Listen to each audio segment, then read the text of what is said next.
is the end, beautiful friend. This is the end, my only friend, the end.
For you, mate.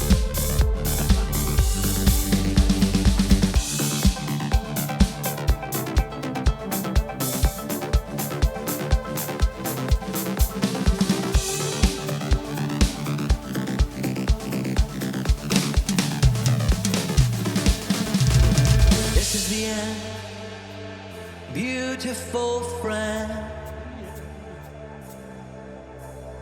This is the end, my only friend, the end of our elaborate plans, the end of everything that stands, the end, no safety or surprise, the end, I'll never look into your eyes again.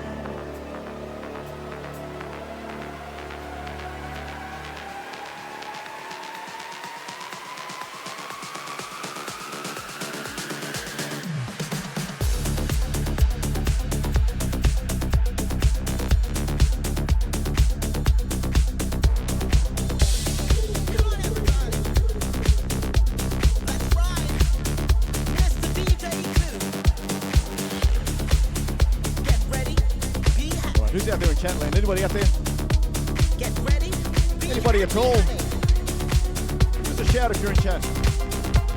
Are we even connected?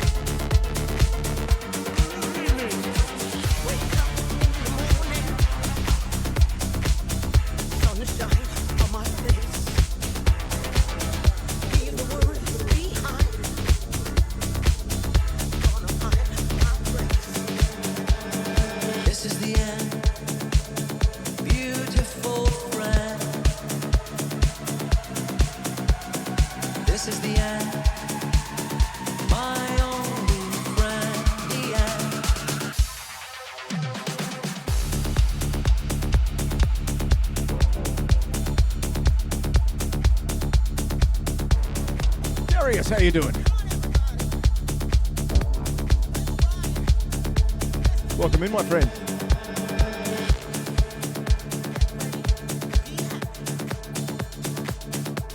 Get ready. Be happy, honey.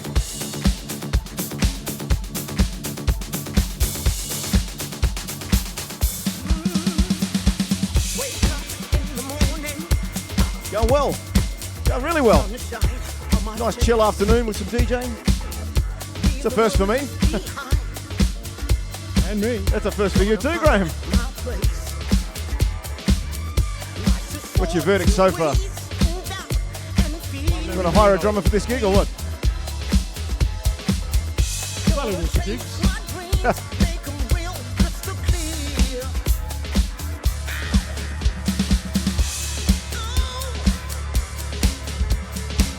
You all for it?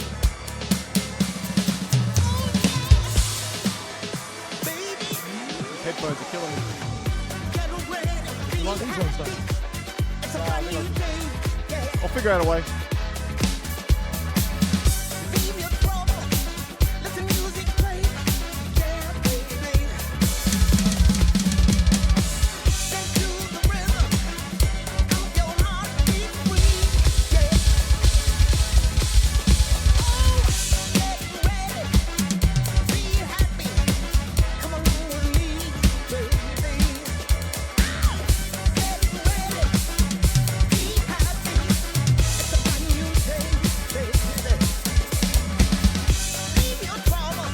Conspiracy Guru, how are you, my friend? Welcome in, guys. DJ Miller, indeed. Where's my shout out? I'll give him a shout out in chat. There you go.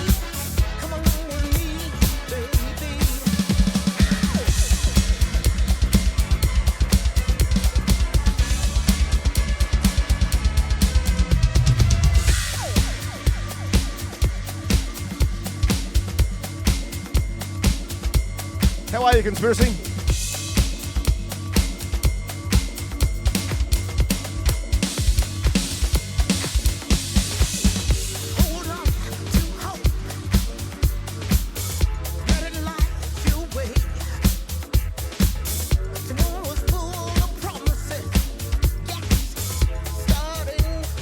Guys, take note of the commands that are on either side of the screen there. You guys can have a bit of a play around with that if you like.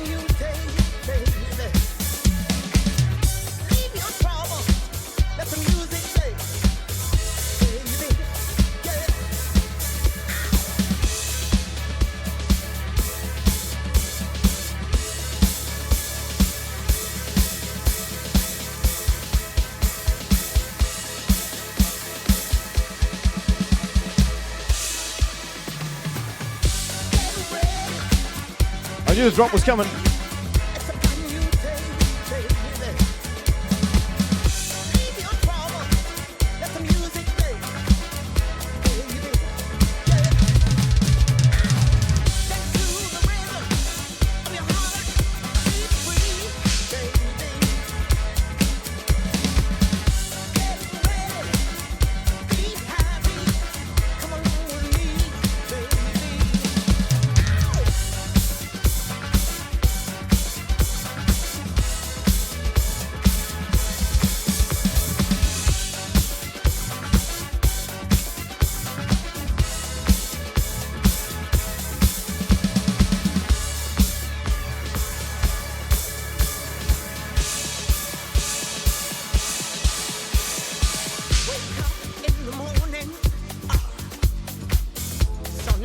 So Darius, Conspiracy, how are you guys spending your, I guess it's your evening, right?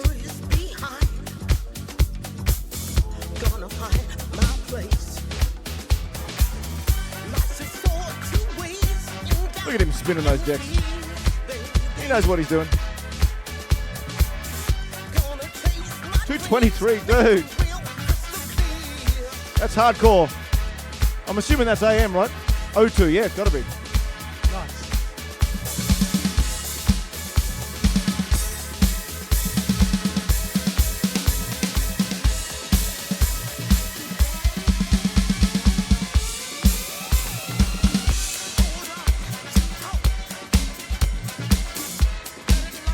Now, where were you again?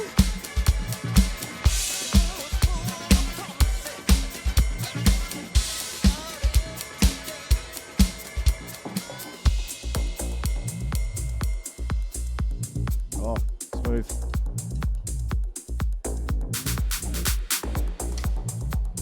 Like that sudden change there, Damo. Yeah, that's good, mate. Yeah. Keep me on your toes. So you want some toes? Oh yeah. Oh yeah. Now we're talking.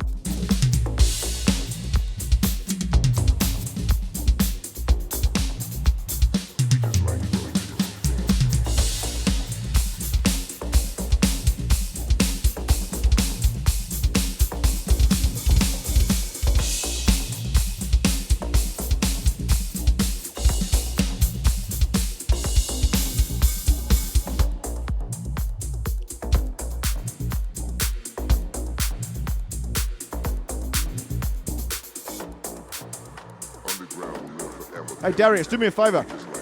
Type in exclamation point OH. I want to make sure these commands are working. Boom. All right, now type in exclamation police to make sure the lights are working. Oh, we good. Yeah, it's an awesome setup in here. Love it.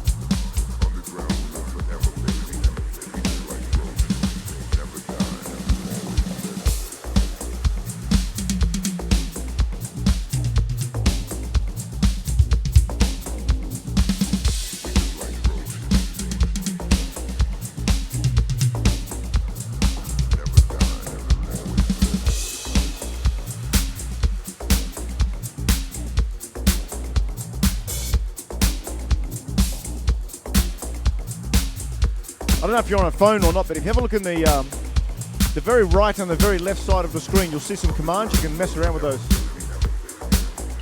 Gives you guys something to do while we're jamming away, drinking beer and eating biltong.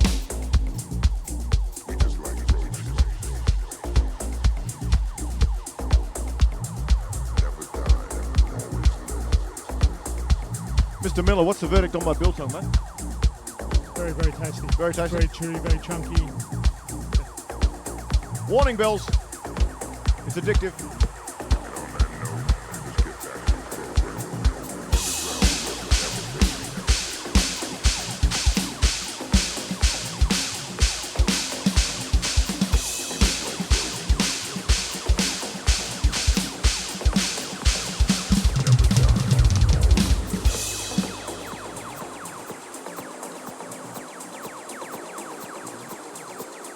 This next remix I got queued up. I'm keen to hear you ping it straight away, Damo. All right. Classic, modern day version. You gotta give me a can in. Coming. Underground will live forever, forever. That's not a cannon.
Any of you guys in chat ever had a go at DJing?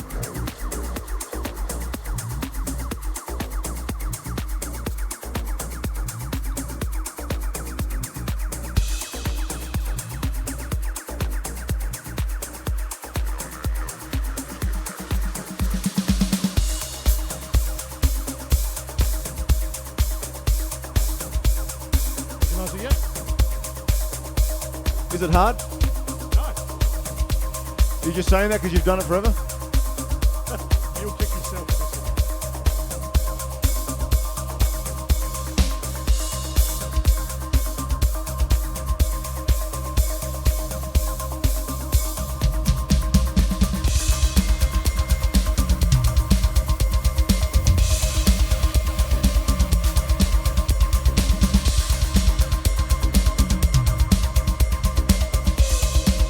I think you need a degree in awesome.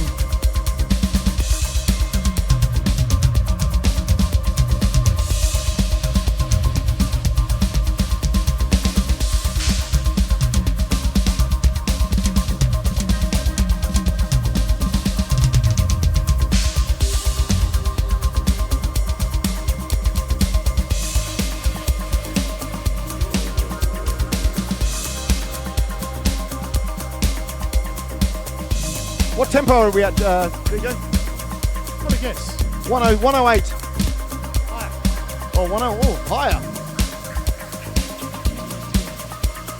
It's got to be about, what, between 115, 120? 123, my friend. 123. My speed limit's 142. Man, mine's about 300. Okay. I'm built for speed.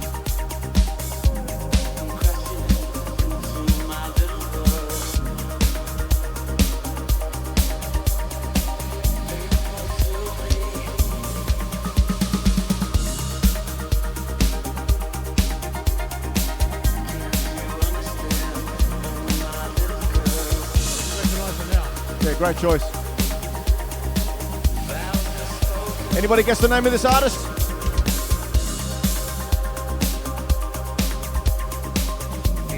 DJ Miller is disguising it well.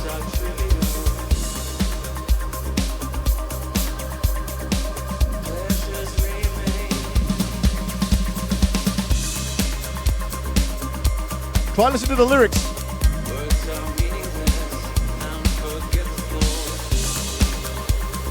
It's an 80s band.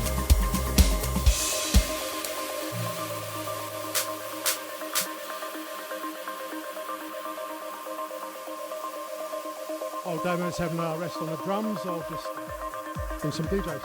All right. Take it away, DJ Graham.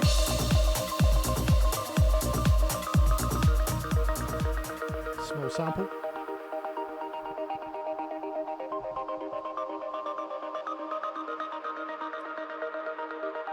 Yes, it's a long-going joke. Match fitness, intention. What sort of marathon set you can pull out here, don't you? Words are very unnecessary. They can only do harm. All I ever wanted, all I ever needed was here in my arms. Words are very unnecessary. They can only do harm. How's that mix coming through? Sounding all right? Everything balanced? Everybody having fun? Check, sound check.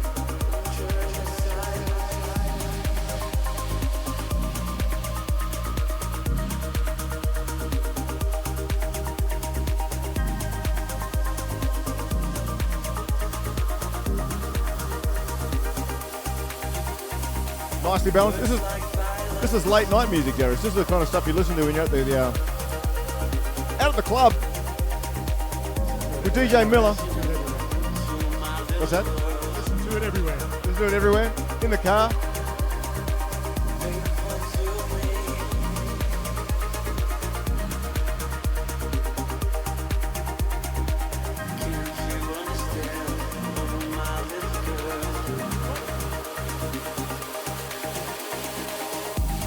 Hey, Kara.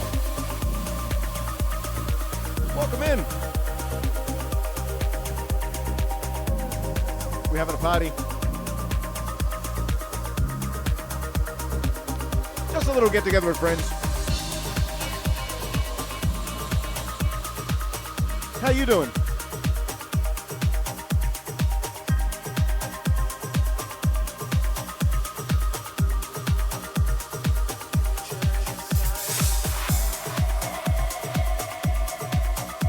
Oh.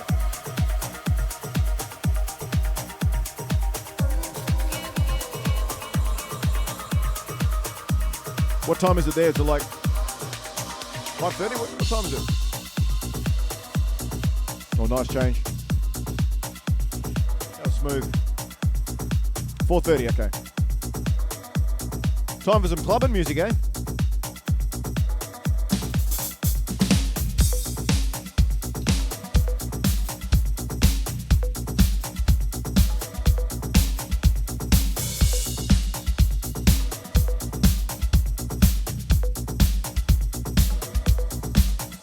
I had that for breakfast.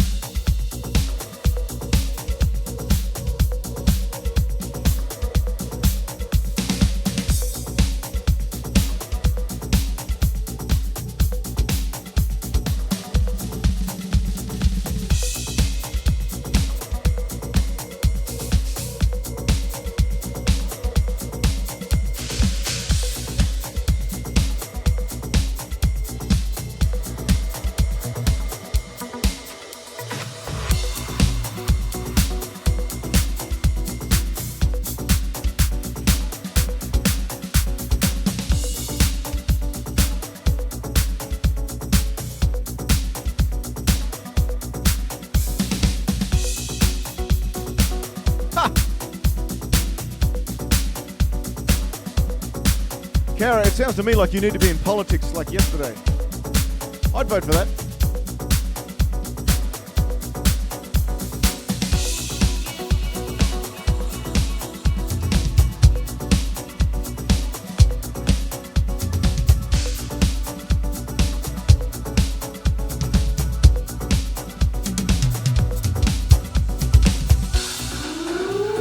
Oh, we get raided! Massive Derek in the house!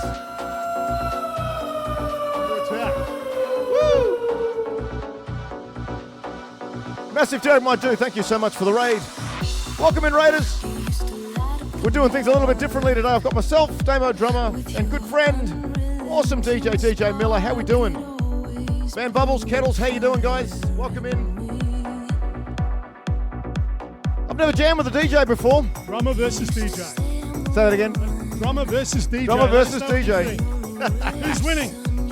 I don't know who's been watching. Darius has been in chat. How you doing, Kettle? Shit, I missed my cue. I better get back into it. Derek, thank you for the raid. How was your stream, my friend? Were you drumming? Tell me you were drumming. Ladies and gentlemen, have a look on the sides of the screen. As we change camera angles, you should be able to see that you yourself, via chat, can change both the camera view and some of the lighting effects. I'm going to put it on a very default basic lighting. I'm going to let you guys play around with it a bit. I'm going to jam with this guy.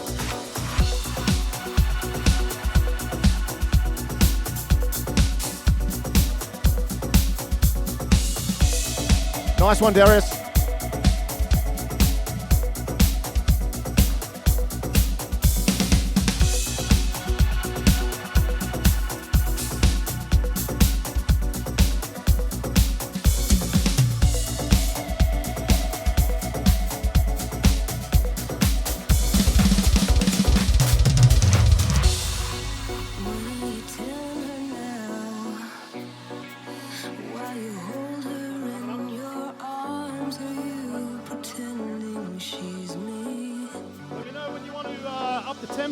Damo, or slow down Go. a bit so you can have a little bit Thought of you'd rest? never ask. We're still in first gear.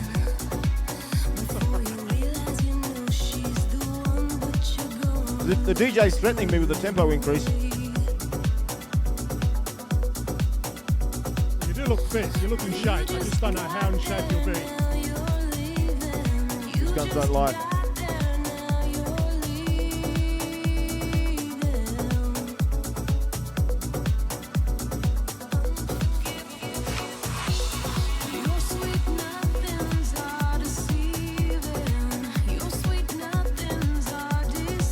You gonna have a sleep? Don't make me throw a double kick over this, man, Bubblegum.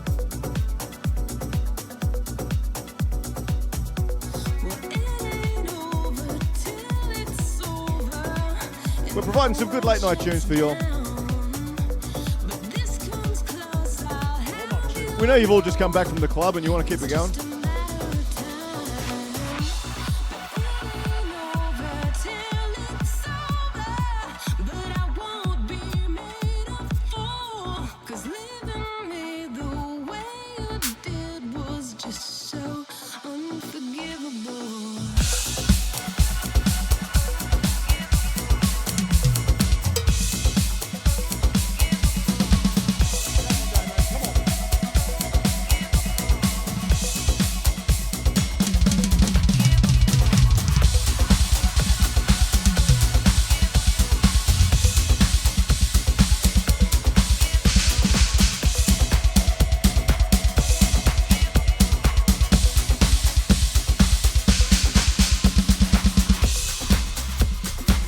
That was me trying to be a DJ on the drums.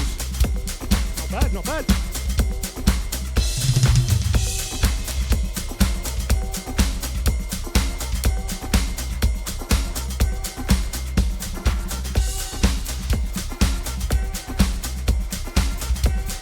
Can you gravity blast over a DJ? Maybe we can. Ready? Say that again.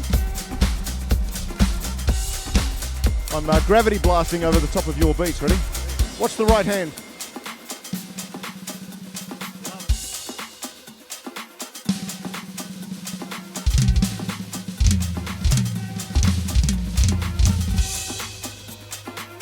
Drummer, ladies and gentlemen.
Sensing the change.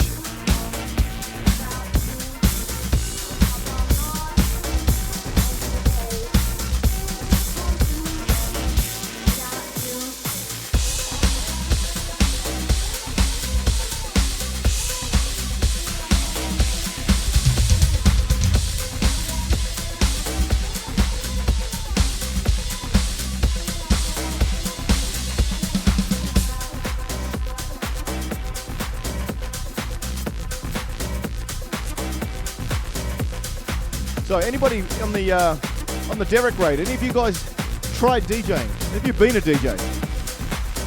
Any of you go and watch DJs?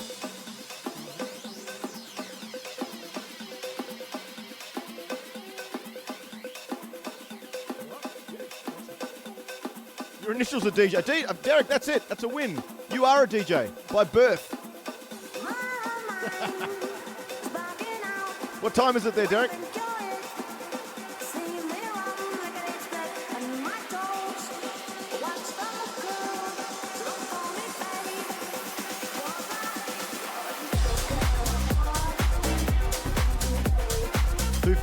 a.m. Damn.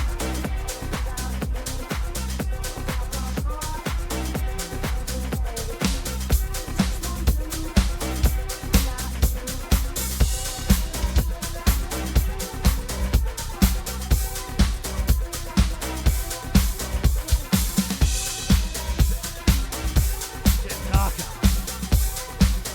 Both visually and sound.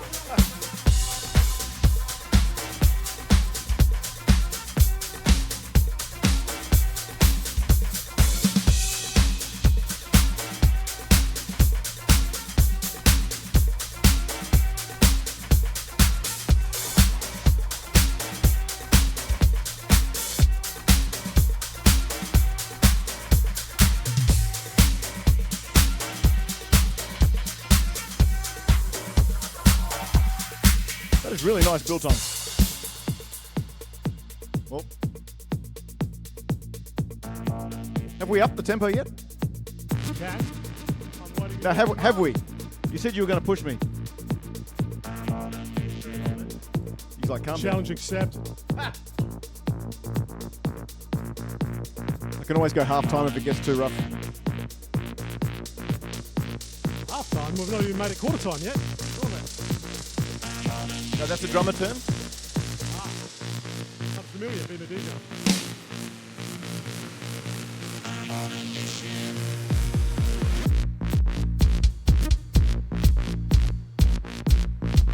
That's sick.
you say we're at now, Damo?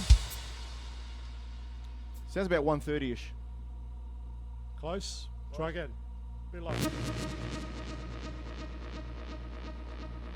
don't know. Anybody?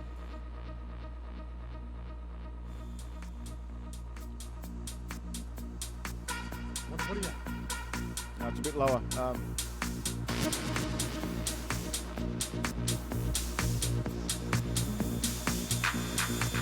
Maybe 125. Oh, nice. It's had a great film clip, this song, too.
Remember who did this song originally? Benny Benays. Benny Benays. That's right. Of course, a DJ would know that. Was it like a famous or? I mean, I know the song was big, but that artist. It's massive. It's very controversial to play it in a club these days. You do tend to get a bit of ribbing, but I love it, so I don't care. So why is it controversial? Paris Hilton made it very famous. Anybody know this story? Paris Hilton made this song controversial.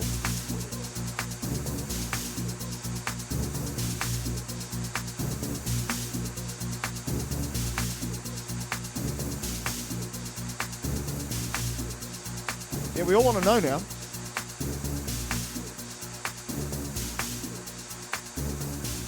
I didn't think Paris Hilton had enough influence to make anything controversial. Well, she was a bit of a wild child party goer for Ibiza. For a fair few years. Yeah, okay. I'm in the right time period now. DJ. So it was one of her staple tunes she'd play in sets in the clubs. Oh, when she was a of course, DJ. had a bit That's of a backlash from your serious club. So Paris Hilton was a DJ. I thought that was just for show. Claims to be one. Oh, here we go. Seeing her in motion. Here we go. Hang on. Let me light this up. There, Let me light this up. She claims to be a DJ.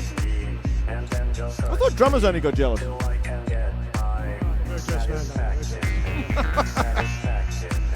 Shit is getting real up in here.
common in the trance world.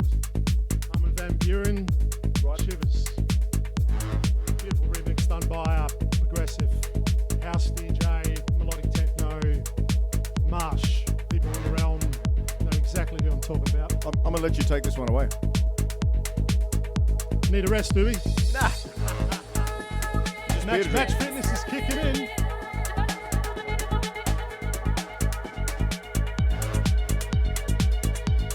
Nice effect there, Darius. Well done.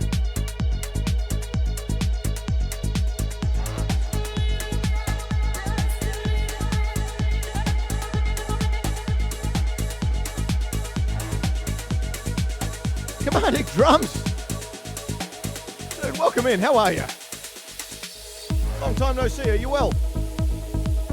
I hope you're keeping well. I rescued a DJ. We're playing together. He's sampling my biltong. How is it? It's pretty damn good, isn't it? Kavani, how have you been? It's good to see you, my friend. Are you still streaming?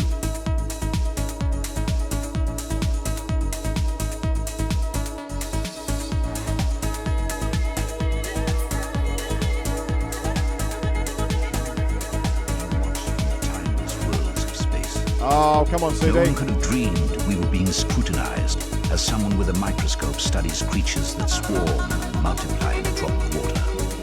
Few men even considered the possibility of life on other planets. And yet, across the gulf of space, minds immeasurably superior to ours regarded this Earth with envious eyes. And slowly and surely, they drew their plans against us.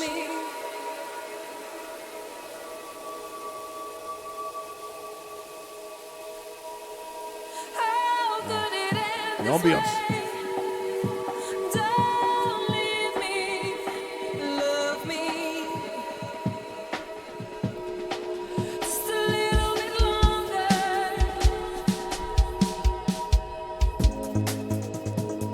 Oh, that's nice. Symbols right there.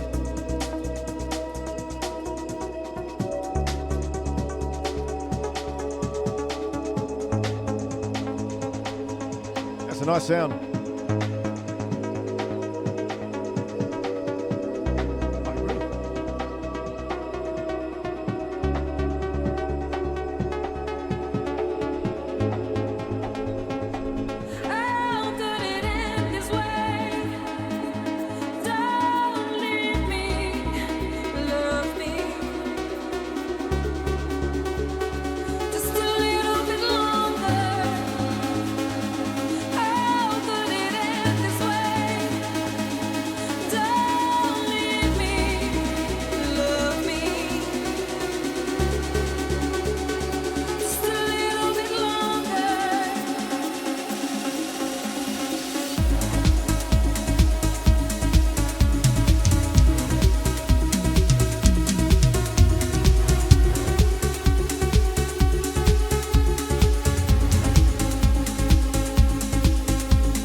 My buddy, how are you doing?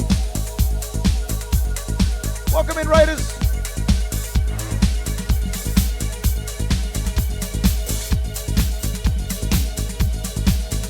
Welcome on in. My name is Damo Drummer. I'm a drummer from down here in Perth of Western Australia. Doing something a little bit different today. I've got a DJ next to me. This guy. Hang on, let me light you up. This guy, DJ Miller. I've never done a drum DJ stream before.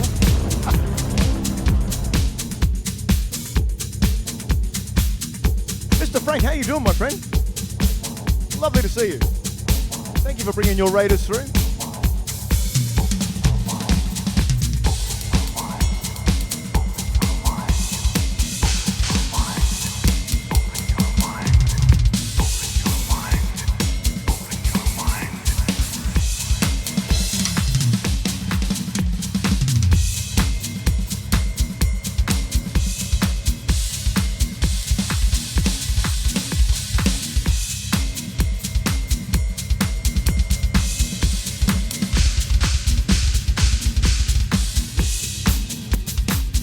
Ladies and gentlemen, have a look at the sides of the screen.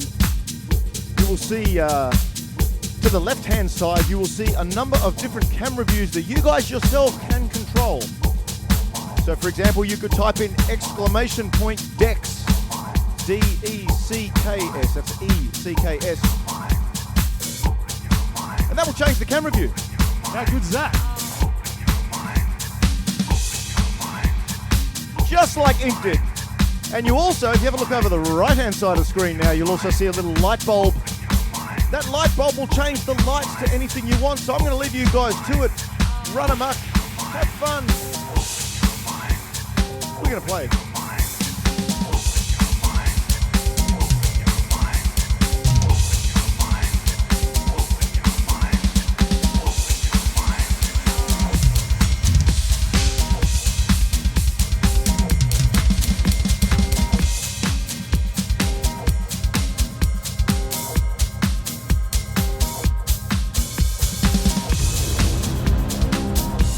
Thank you for the follow. My beautiful cat welcomes you in. Melza, welcome in. Ink, thank you for the follow.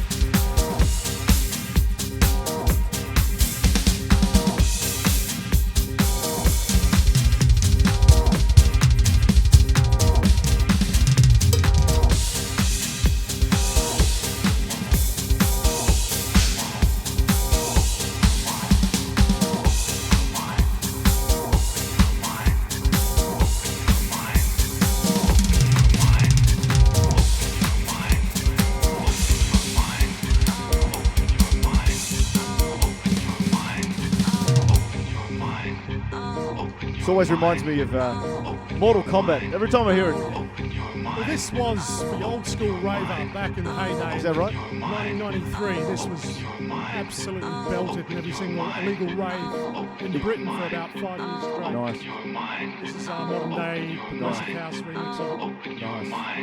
Oh, nice light change. Ink's got the hang of it. Ink is just killing it. Hey guys, so for those who don't know, generally I will play drums on stream, as I'm doing today. But typically, like you would find on David's stream, it will be, requests, covers, that sort of thing. Occasionally I'll take my band out as well, and we'll do some live streams with the band. I just thought we'd mix it up today. Mix it up, good one. Mix it up. See what I did there? That's called a pun, ladies and gentlemen. There we go. So the two of us. Two old guys. Two old guys ripping it out. So much fun. But it's fun. Look, if nothing else, we have biltong and we have a case of beer. So we're all good. Take it away, Graham.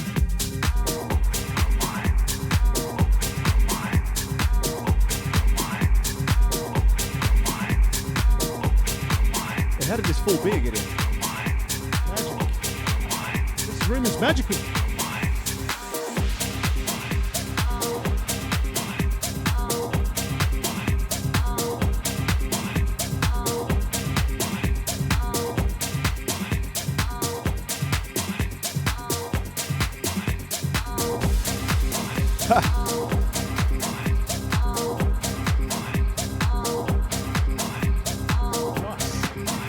Oh, Melza.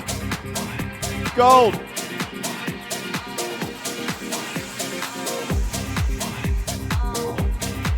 Hey! Ladies and gentlemen, another fantastic streamer in chat.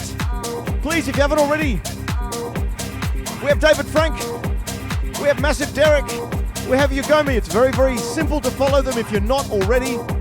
Click on their name in chat. You will see a little drop down. When the drop down appears, you'll see a purple button that says follow. Do that now. Follow everybody. Yugomi, my friend, lovely to see you. I was watching your DJ work earlier on, my friend. I hope you're well.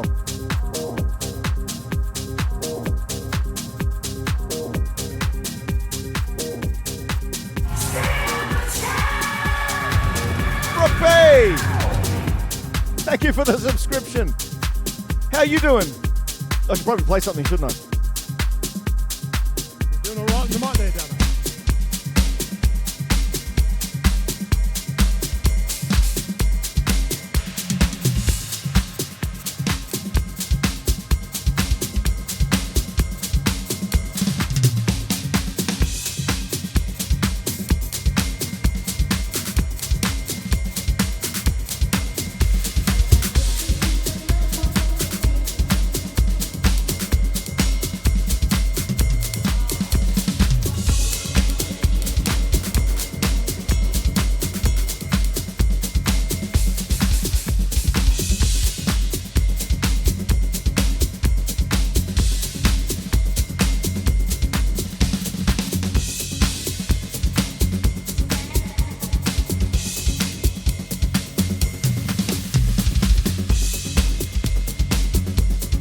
Thank you for that shout out. Can we get a shout out for Massive Derek also, if he's still in chat, and also for David Frank, thank you.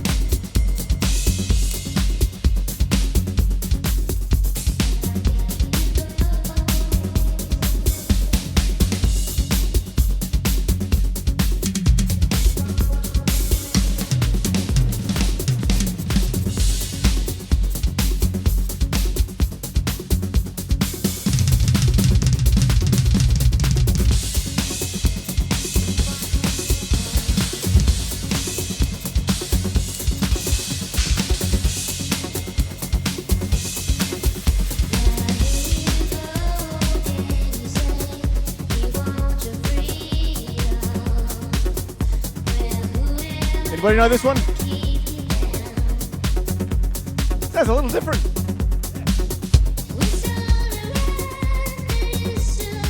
Digging it though. How you doing, Brooke?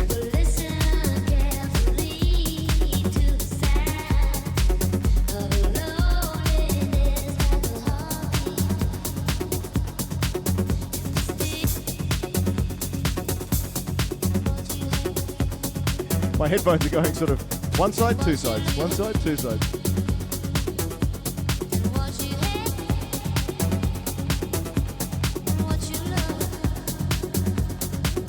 So this is Fleetwood Trance, is that right? Fleetwood recipe. Stevie Mix, Stevie Remix. Drummer DJ remix.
How's your weekend been treating you, Brooke?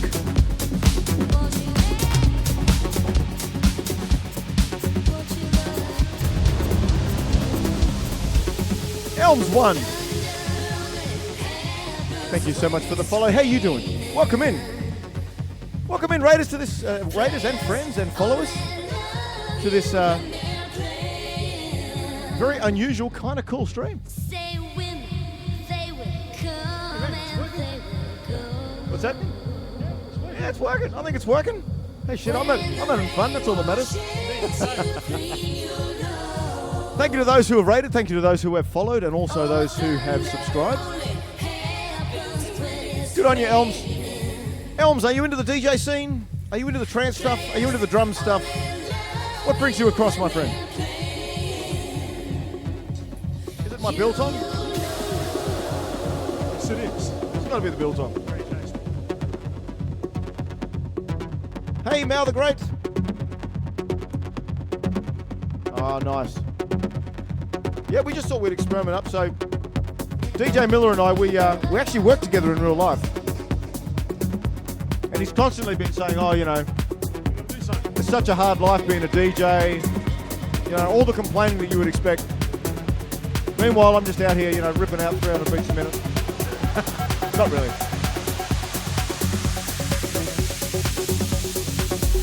But I thought it would be cool if we could just mix things up together, see what comes out. I don't think I've ever seen. What was the name of that rock band that had the decks? Was that Linkin Park? Did they have decks? Massive Attack have done it. Massive Attack? Massive Attack, I think Damo Drummer have done it. Yep. But nothing like this. No, this is much better. This is much better.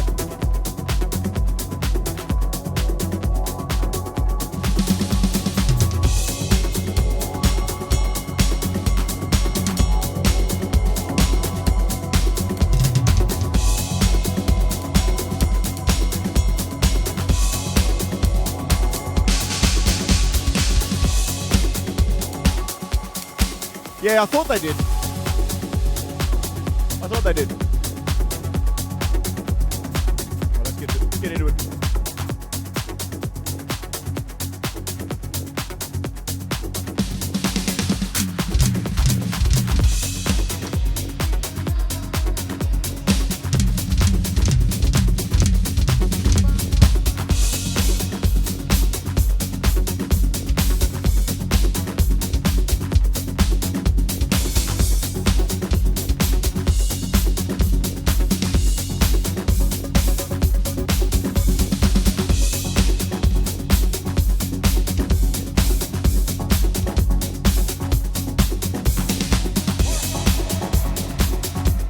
How's the mix? Are you hearing the drums and the DJing like nice and cleanly? Everything's at a good level?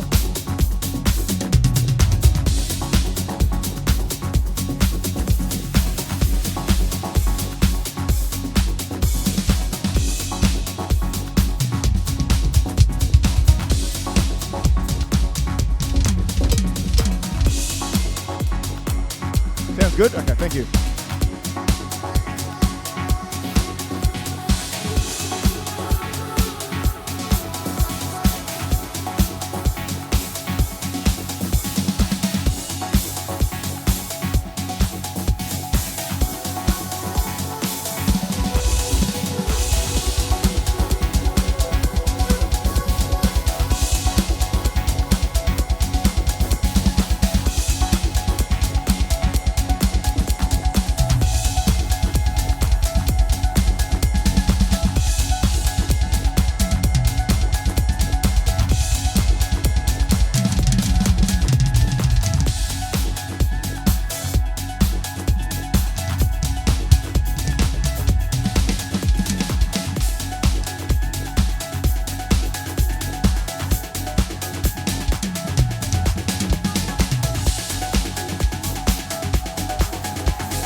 Hey, DJ, do you take requests? We can give it a shot. Who's got a request? I usually wear a t-shirt with no requests written on the front. I'll make an exception. That old Usually chestnut. it follows up with, have you got any good tunes?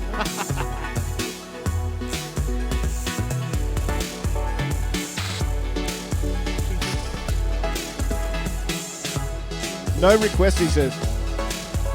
What do you think about that, chat? Well, obviously, if you're going to put a request through for... Can you play Call Me Maybe or Call Me? Summer of '69? Friday by Rebecca Black. Can you do any of those ones? A bit more louder hi-hat, perhaps. I can do that. Let me see. I've got Fine Day. Help me out here, Meow.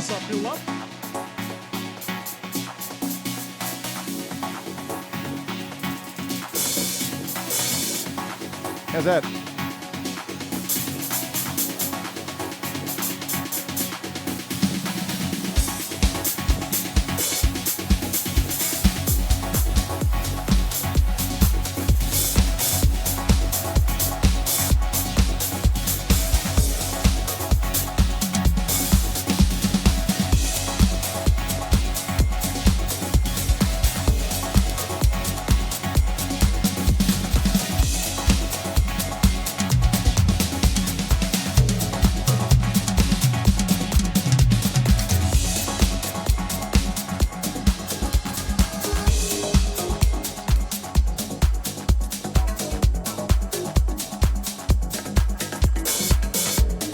That's working.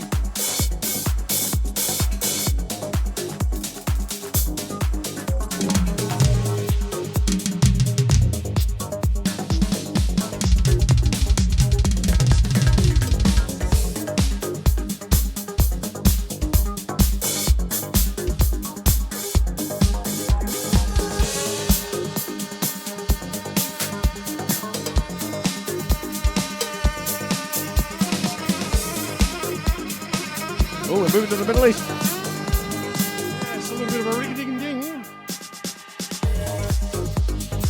I like it. What do you reckon?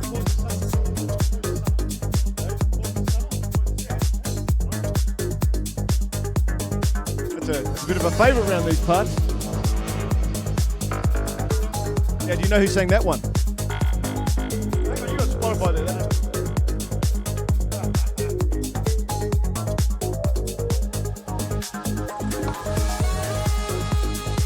Trying to get the picture.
Meow the Great, how's the hi-hat?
Friday? Wait for it. The sun is out of reach. Empty lake, empty streets. The sun goes down the lake. I'm driving by your house, though I know you're not home. Oh. What is he doing?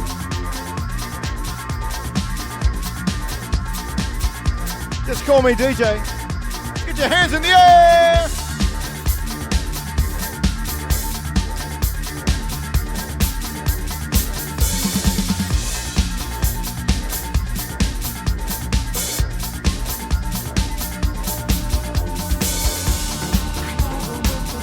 Yeah, you're our sound engineer. It's on you.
Power went off.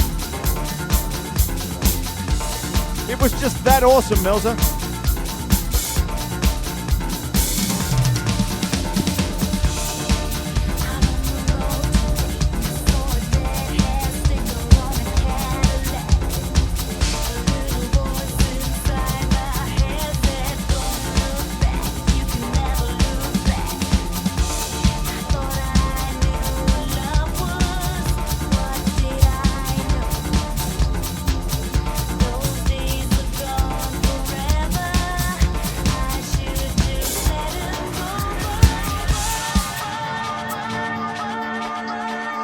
Boys of Summer.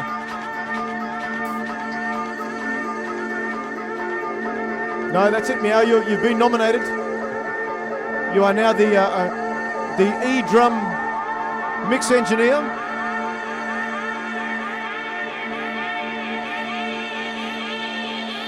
We can't pay you. We couldn't build it.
almost feel like dancing. I can't dance. Then I feel like dancing. I feel like somebody who could dance if I could dance.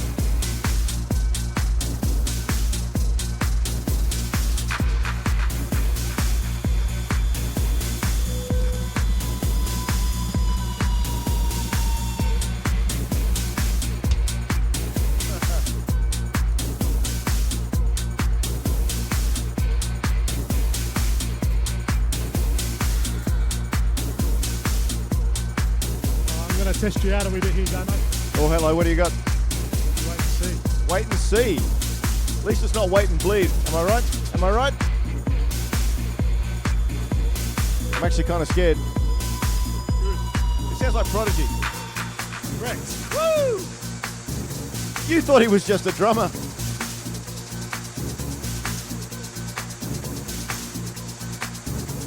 I recognise the dive bomb.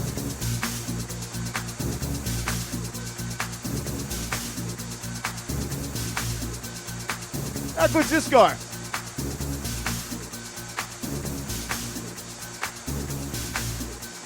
I'd go see him. I don't know what the hell he's doing on those decks, but It's all pre-recorded. it sounds a bit like it's all brew. Just hit play. The way you're hitting play so many times. Can't you just let it play? If I hit buttons that much, my wife would be having a go at me. Just put the remote down.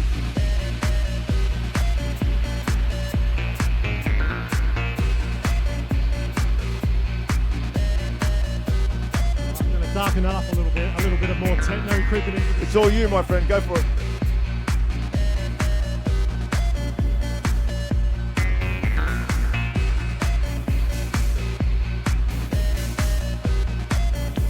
DJ Miller, he's a tough act to follow.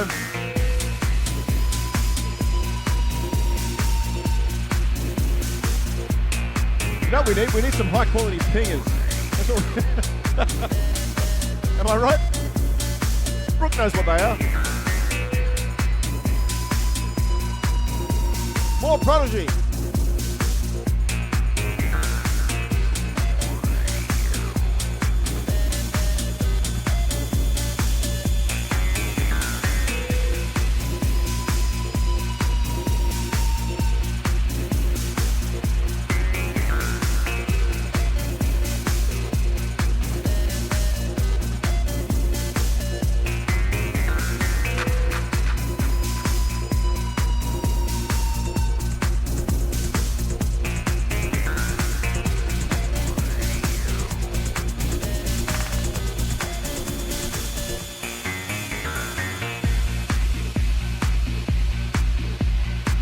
I love what you're doing to it.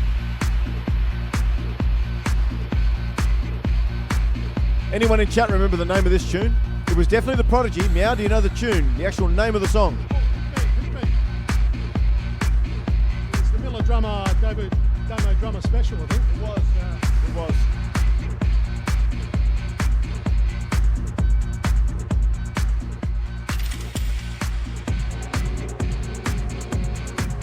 First one to get the lyrics on this one. Who's this? Right, first in chat to get this next song. Do we know what it is? It's a banging techno remix of it. Right.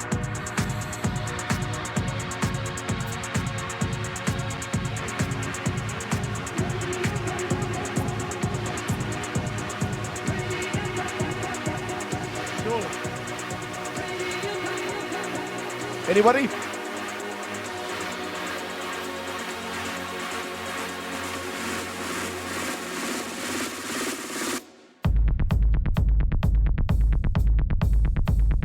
Melza says Bloodhound Gang. That's a no. That's a no. Oh, Meow says Queen. Yes, we're on the right track. We're on the right All track. right, which Queen song? West End Girls. Oh, Pet Shop Boys. Meow's sticking to Queen.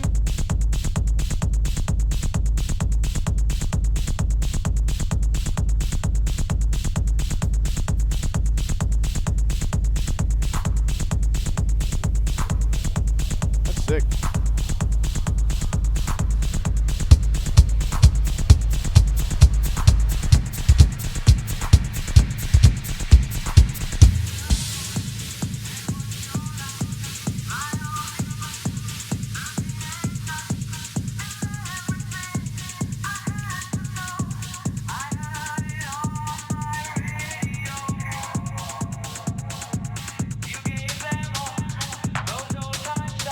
Anybody know the song? Come on. Somebody in chat must know it.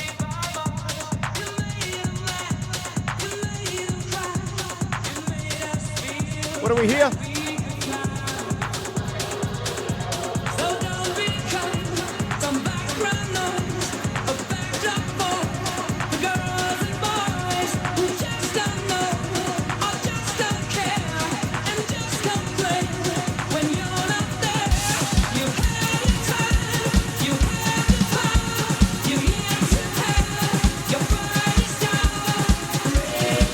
Nice one, Melza.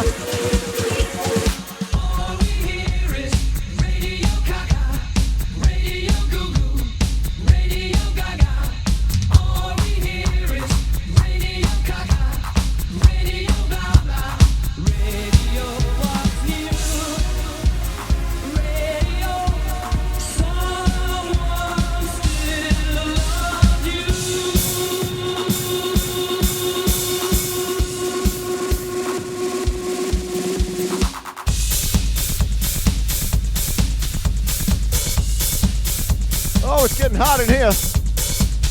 Told you it was going to go a little bit more tenor for a tiny little bit. I don't have enough drugs for this. And the batch fitness question comes into play again. Mate, I got you. I can double kick over it.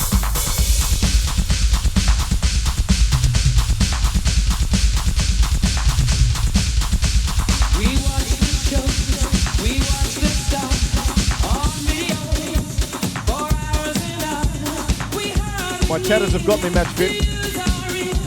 our music changes through the years. Let's hope you never leave our friend like a good things on you we depend. So stick around, 'cause we might miss you when we grow tired of all this vision. You had it time, you had the power, you yet to have your finest hour.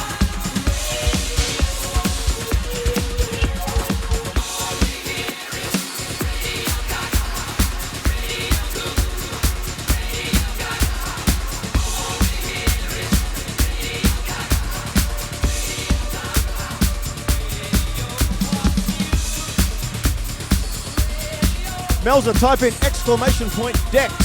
D-E-C-K-S.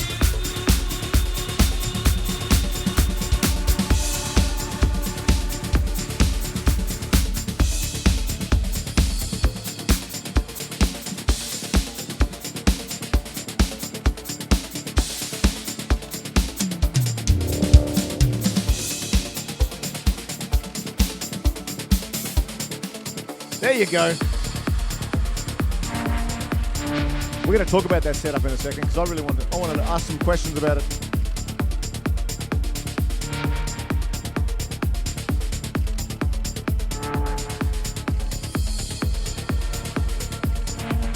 Melza, do you spin the decks yourself?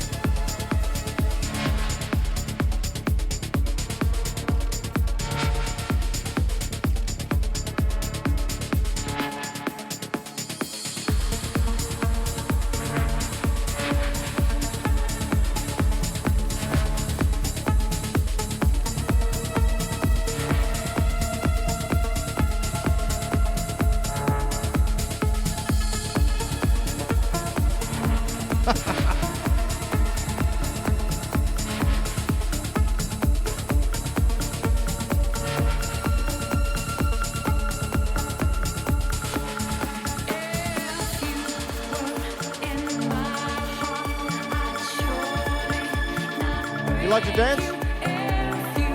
Well, DJ Miller's got your dance tunes for you.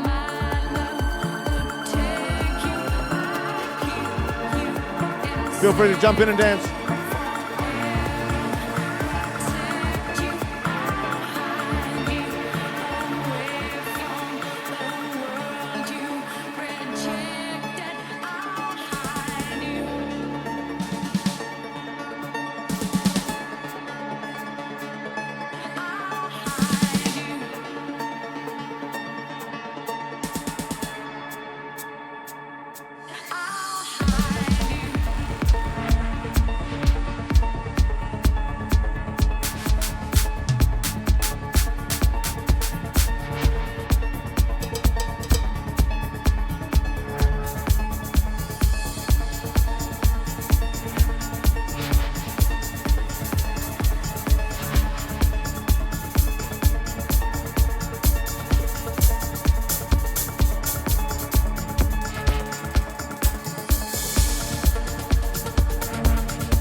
Bronny, how are you? Now, Bronny, why do I feel that you're going to really dig this?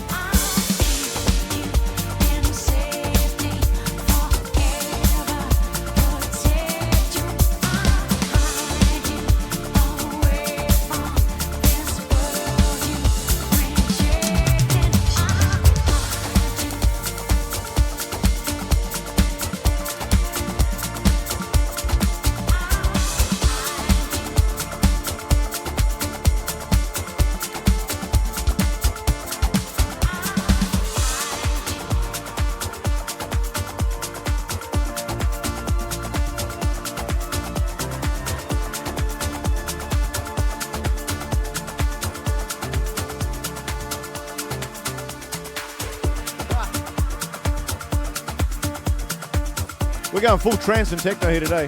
I'm digging it. How's everybody doing?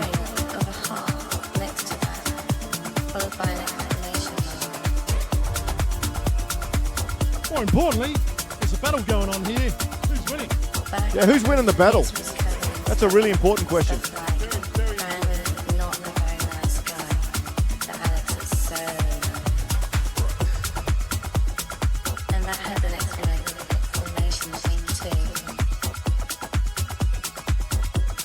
My legs are winning.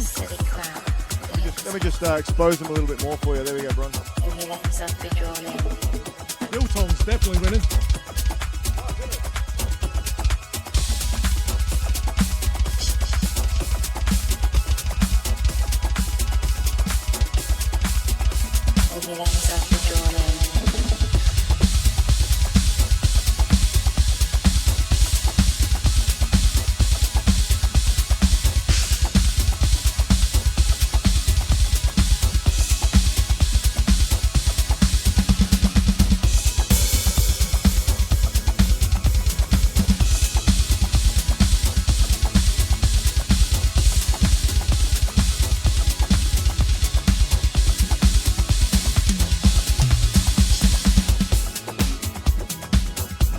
Razor Blades, welcome in. How are you?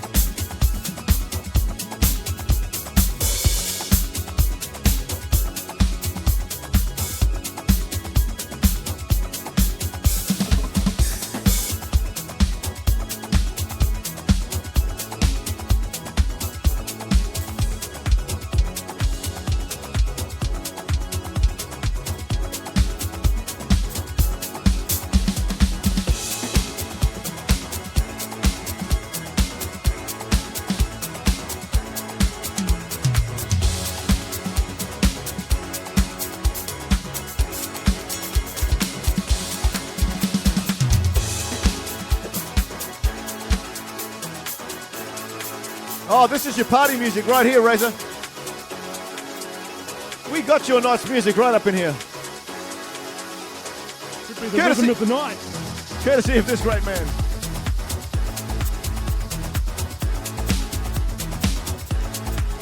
As a matter of fact, he does. There it is. I've just thrown it in chat. Please, please, if you're enjoying the tunes, please go give DJ Miller a follow on Twitch.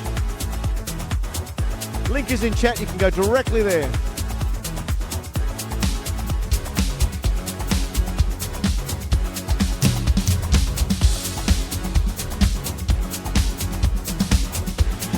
Thank you, Bronny.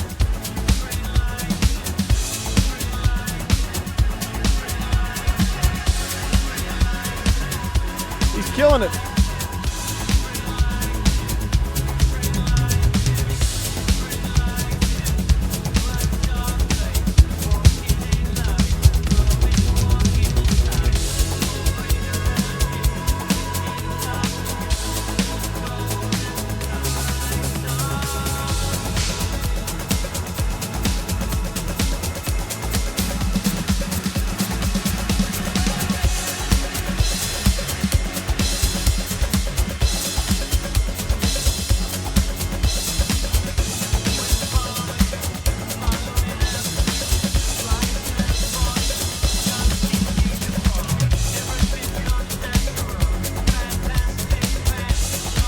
Oh yeah, you do that, Bron.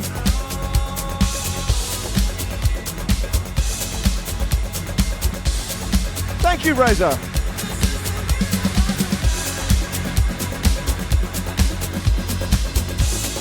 Gotta say, Chad, have you ever seen drummers and DJs gigging together before?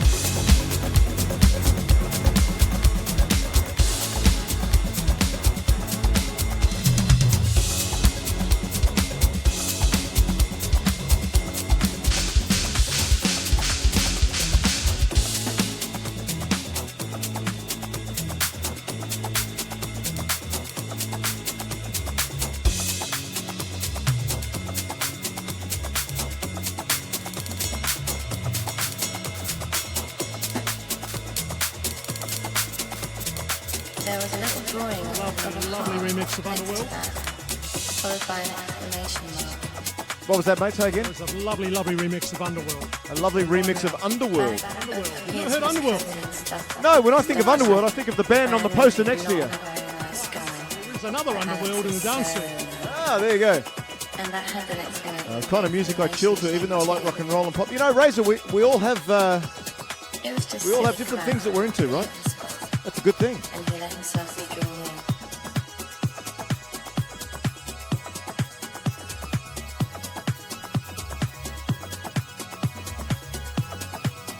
It was just silly crap.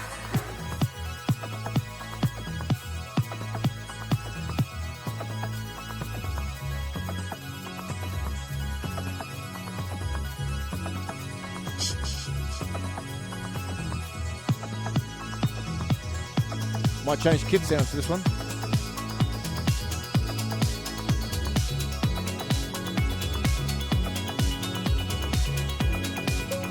Oh, drum and bass.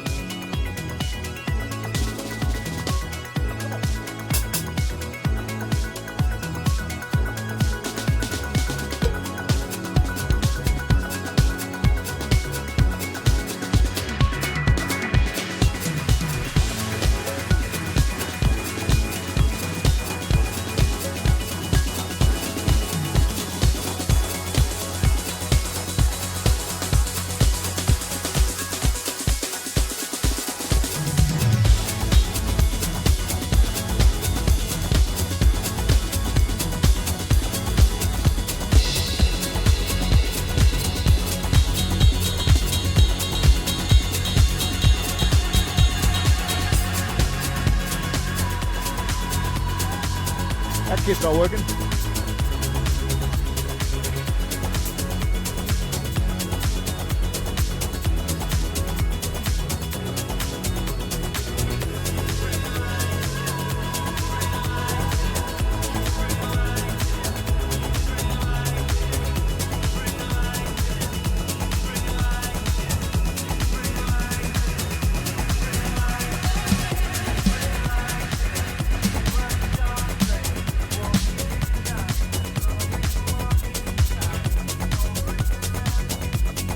Are you doing dishes, Ron?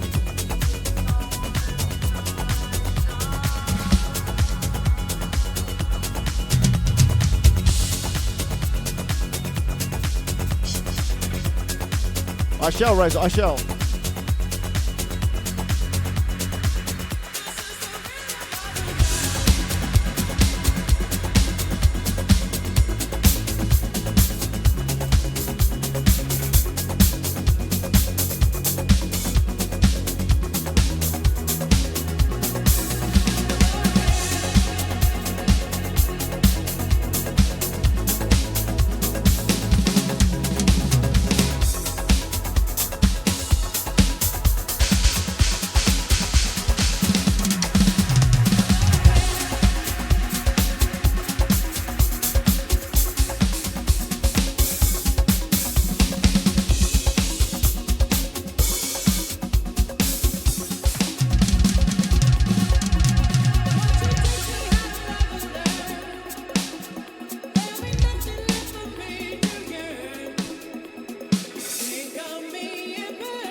I think DJ Miller's having a bit of fun here.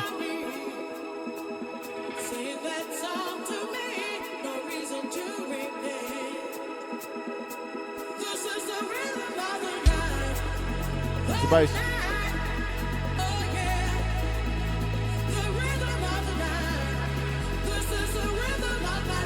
All right, Razor, here we go.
Commanding, thank you so much, my friend. Thank you for coming through.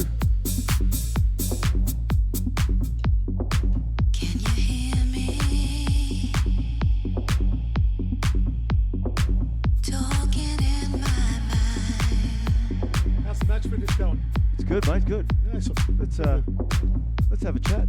all right. Let's have a bit of a chat. Let's pull it back a touch. I'm keen to find out what's making this man tick. Good luck with that. Good luck with that. When you figure it out, you'll tell me, I guess.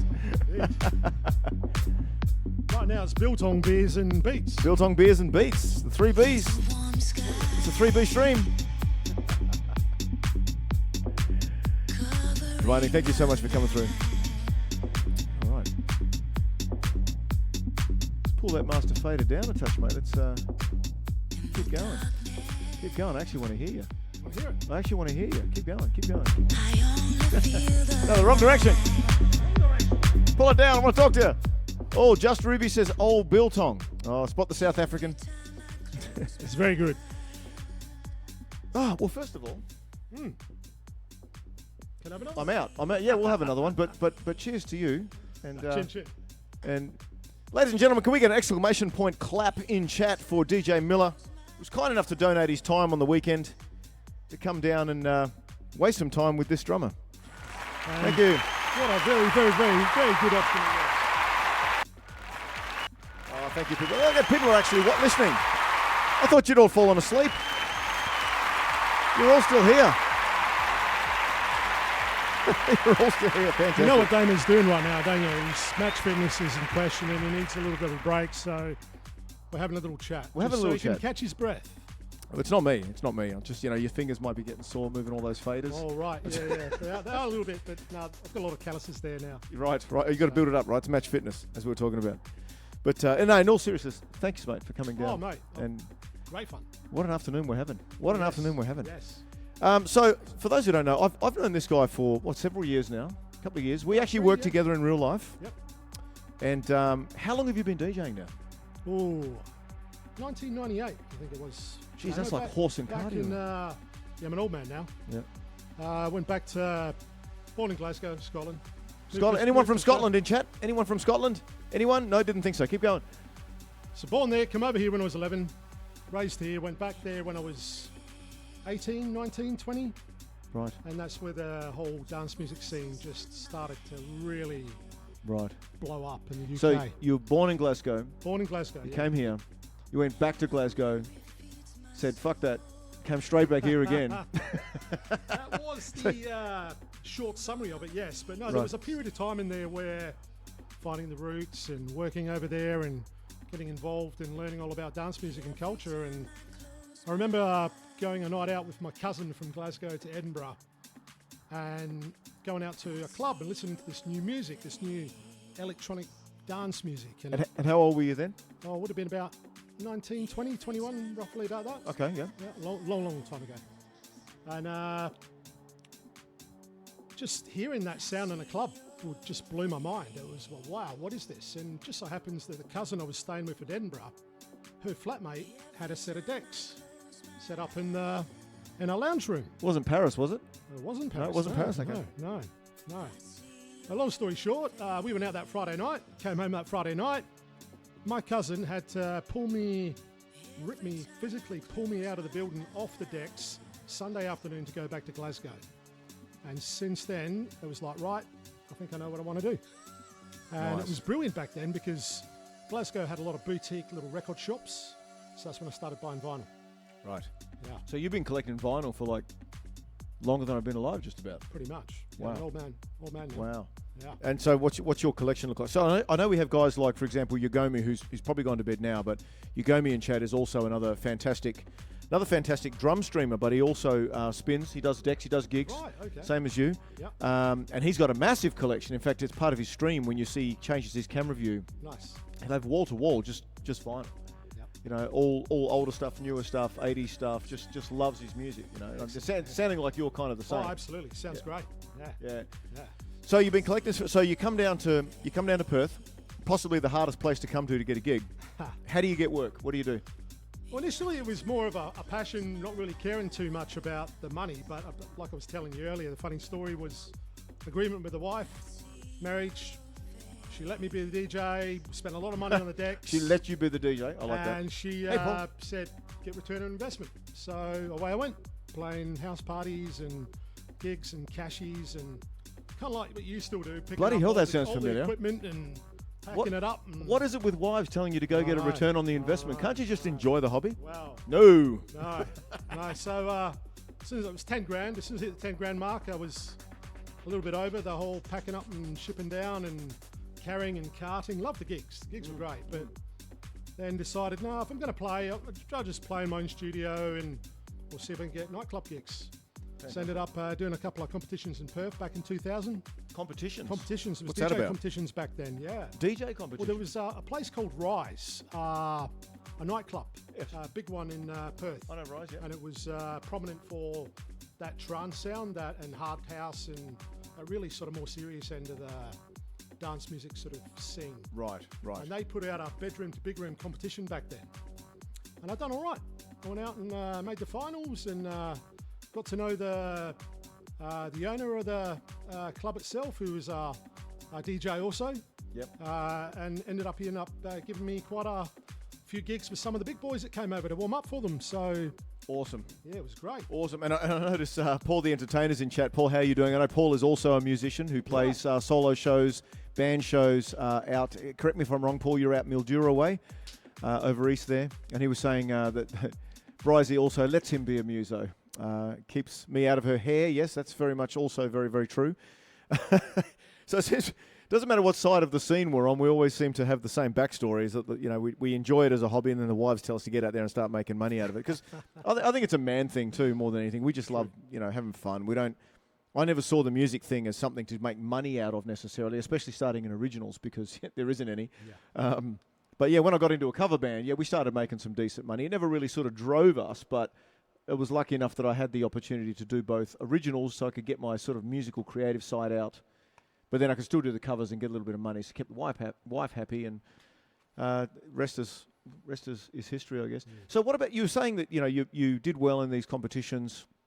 How was it judged? Like, how do you know a good DJ from a bad DJ? Because I've got absolutely no idea. Okay, well, back in the day, you'd have to submit a demo, obviously, your mixtapes, and obviously the more professional you'd make it. So I had a CV, as well as minor gigs here and there, just to show I had experience. Right. And as new gigs came up, I'd treat it professionally. I'd make a resume. So all the gigs that I'd land would go on the resume, and that's how you got to know promoters back then. And just it was really a hard case of pushing your music out there. Just to, so the two big turning points for me were the bedroom to big room competition in Rise. That was a pinnacle turning point in my DJ career. And the other one was winning a competition for a festival called Summer Days. Summer Days, yes. Summer Days was quite big. It's not round anymore. But so I reckon, Brooke, you probably went to Summer Days. Are you still in chat there? Were you a Summer Days attendee? That was one of the bigger dance festivals around, wasn't it? I remember that massive. one. Yeah, it was at Belvoir Amphitheatre. That was so big, I think it was spelt D-A-Z-E, wasn't it? Instead of D-A-Y-Z or D-A-Y-S or however they did it. Yes, I remember that one. I remember that. It was massive. Yeah. There was thousands and thousands of people there. So I won a comp for that, and I got to play with some of the big boys, and Armin van Buren, Nick Warren, anyone in the dance scene will know who they are. Right, yeah. You had 40,000 people in the amphitheatre there, and not only did I get one set, I got two sets during that day. So right, nice. And how long is a set? How long is a set? Is that like a 45-minute? Depends. Those sort of gigs, it's anywhere from an hour and a half. Right, because you guys don't stop, right? It just keeps going, right? Yeah, so this was one of the things we were discussing when we were doing the stream today, because Miller over here is going, oh, let's just keep it going for 6-8 hours. I'm like, we got to break a little bit, and it's not so much to do with fitness. I could probably do it. The thing is, it's good to have some breakdowns and some talks, and that's something that a live band would do. But of course, that would be a dead no-no in the dance scene, right? Because people have got to keep moving. Yeah. So it's got to be just bang, bang, bang, one song after another, right? Well, the worst case scenario for a DJ, the worst thing that can possibly happen in a paid performance is no music. Yeah, absolutely. We actually make we make a living out of no music. Yeah, right. Yeah, we're employed for our comedy in between songs. So those a great question, Paul. So yes, our DJ is DJ Miller. DJ Miller does have a Twitch, DJ Graham Miller. I don't know whether I call you DJ Graham or Miller or all three, but to me he's Graham. To everyone else, to you it's Sir. But he does have a Twitch account. Please get onto his channel. We're all trying to build. We're all trying to build and get fellowship. And Graham was actually, very forthright in coming to me and saying we should stream together. So this is really his idea. I just had the lights and stuff to do it. So and the beer and the biltong. And that's so. Really factor, yeah. Good DJ is a song, music that keeps going. Razor, you sound like you're 100%. Paul says I can clear a dance floor with one song. We won't be doing Summer of 69 tonight, Paul, but thank you for requesting. No, but it's like that because, and it was interesting earlier on because I threw you a curveball and I said play Call Me Maybe or something like that, knowing, because I've always had maybe it's a misconception that it comes in program, they just press play, and there's no live work. Now, I know subsequently from hanging around DJs in years gone by, that's actually not true, and a lot of it is actually about as live as what a band would do. They change things up on the fly, they remix songs, they do things, at least the good ones do. There's the shit ones as well, as just like there's shit musicians. But, Graham threw it in, mixed it in. Wasn't the original, it was actually like a remix of it on the fly, just with like a minute or two. Paul the Entertainer! Thank you, my friend. Thank you for gifting that sub to Razor Blades. How good's that? So yeah, it's interesting because I don't really know much about the DJ scene, but it sounds like your history in the scene and your sort of coming up in the scene echoes what any other musicians would be. You sort of start from nothing. You maybe get a lucky break. You got a partner who's supportive of it, and all those things kind of have to align for it to go anywhere. Well, let's just revisit that one. Usually supportive. I've got to admit, back in the day, it's nearly cost me my marriage quite a number of times. Okay. Just the love for the music and dedication putting towards it. Yep. And I don't realise I'm doing it. It's a tough thing to balance, though, isn't When it? you love what you do, you can get lost in it. Yeah, you can. Yeah. You can. To a fault. Now, was she someone that met you at a gig? You know, is she into that scene at all? Not at all. My wife is the complete opposite of me. She's good looking. Yeah. She's charming. She's clever. Yep. And she is introvert. So Introvert. Okay. big nightclubs and flashing lights and lots of people is just not her jam. Not her jam. Not her Right. jam. And so someone was saying before that it was, I think it was Yogomi's setup, that he runs vinyl. That's kind of like the real way. And it's got me thinking about like setups. And I noticed, and I'll just bring this up here, you've got a pretty interesting setup here. Never mind the fact that it's on a camping table that we provided today, but those red little disky things, they look really cool. Can you talk a bit about Sure. how you landed on this setup? I can recognize a laptop, but the rest of it is alien to me. So Right. talk through your setup and what does what and how it works. So right in the middle here, this is your mixer. This is the cockpit. This big black box with 4 channels on here. This is where you blend the sounds. So Okay. you've got 4 inputs, and they go out into your output, and then we've managed to do some magic and get your drums to come in over the top, and that's how we've collaborated today. But this is relatively new tech. One of the grievances my wife had with me back in the day that I said nearly cost me my marriage was a vinyl addiction. Right. So I'd be out and the record shops were like a honey trap to me. I'd be there a lot of time just sitting in there listening to record after record after record after record, and it wouldn't be uncommon. I'd spend $300 to $500 on one visit. Just buying vinyl. It's like me buying a pair of sticks. Week after week. Yeah. Unbelievable. And what's beautiful about the technology, what I've got here now, is virtual vinyl. It's called Phase. And I don't know if you can see it too well on the camera. I'll stop the disc here. There's a small controller right here. Right. And there's another one on the deck on this side. And what that does is it links up with the software and it tracks the revolution of the actual turntable itself. Now, I've got the old school classic Technics 1210 Mark IIs, industry standard, the best turntables. That's the 2 red turntables? That's these ones. So they're that's the Technics disc. brand? That's the Technics brand. Yep. The little controller on top's called Phase, and that's new technology. Right. The reason I got this So was... just put your hand over there so people can see what you're actually talking about there. I can take it off and Right. show you. Right. So put that up to the camera on the side there. So, right. So what does that do again? So it's a receiver. Right. So it sticks on top of the actual Sticks on top of turntable. that. This is a blank disc. Yep. That's just a blank record. That's a normal Technics Mark II. That's a beautiful thing. I've got the old school technology and I'm putting new school technology over the top of it. Wow. But what it does is music, as you know, went from analog to digital, MP3, CDs, blah, blah, blah. And all the DJ equipment sort of over the years kept up with the technology. Yep. Where we're at now is I can go back to playing vinyl using this controller as I've been playing tonight, but I can use my entire electronic database of music, the collection here, and load it on to that blank disc as if it was vinyl, Right. and I can manipulate it as you would an old school record. So what's actually on that red? Is that just a blank? Zero. That's just a There's blank. nothing So on it's- there. So, it's just a So the blank. sound's actually coming from your laptop? Is that correct? Or The receiver is telling you the pitch and the speed that the turntable is turning. So okay. basics of DJing, like I said before, the worst thing that can happen to a DJ is silence. So Right. the whole concept of the parties came out where there was continuous music from beginning to end, and good DJs would be able to blend and play songs and samples over the top of one another, transitioning the music Yep. without you even realizing that the music was transitioning. Right. So that's the mixing and blending. That's where the skill comes in with the mixing piece. Yep. So you've got all different, you've got harmonies, you've got keys, you've got beats per minute, you've got these different variables you need to learn how to, some songs clash with others because they're out of key. Yep. So learning your music and learning your databases, when people ask me, how do you become a good DJ? What would I need to do to start being a DJ? My 2 sons and my godson are right into it, and Right. it's always the same question. What is it I need to do to practice to get to be a professional DJ? And the most important part is it's not the technology, it's the music. Yes. you've got to know your music. You've got to know. You've got- Well, it's the you've same got- with a real band, isn't Yeah, it? You've got to totally. know the songs that you're doing. You've got to know them intimately. Yeah. Paul raised a good point. It's sort of like a trigger on an acoustic. Yeah, it's a form of sensor, obviously. Yeah, totally. It's a sensor. Yeah. Totally. And what I love about it, there's zero latency. Right. So it's so sensitive.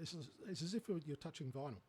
As you slow down, speed up, or scratch, or drop a sample, or it's exactly the same. And I don't have this $500 addiction buying new blank vinyl records now and new music. You can't get most of the new stuff on vinyl anyway now. So what this is doing is letting you use the old school technology, playing like a vinyl DJ, but enabling you to use your entire database collection of MP3, where you can, I do samples, I do remixes, I do intros. I get a lot of shit in the community for doing intros. Yes. Making my own intros. Yeah, why not? It's great fun. Got to Love sell it. So, so you can drop all that on there and treat it like vinyl. It's so much fun. That's amazing. Yeah. And so Razorblade made a good point. So transitioning of different tempos is key in masters of it.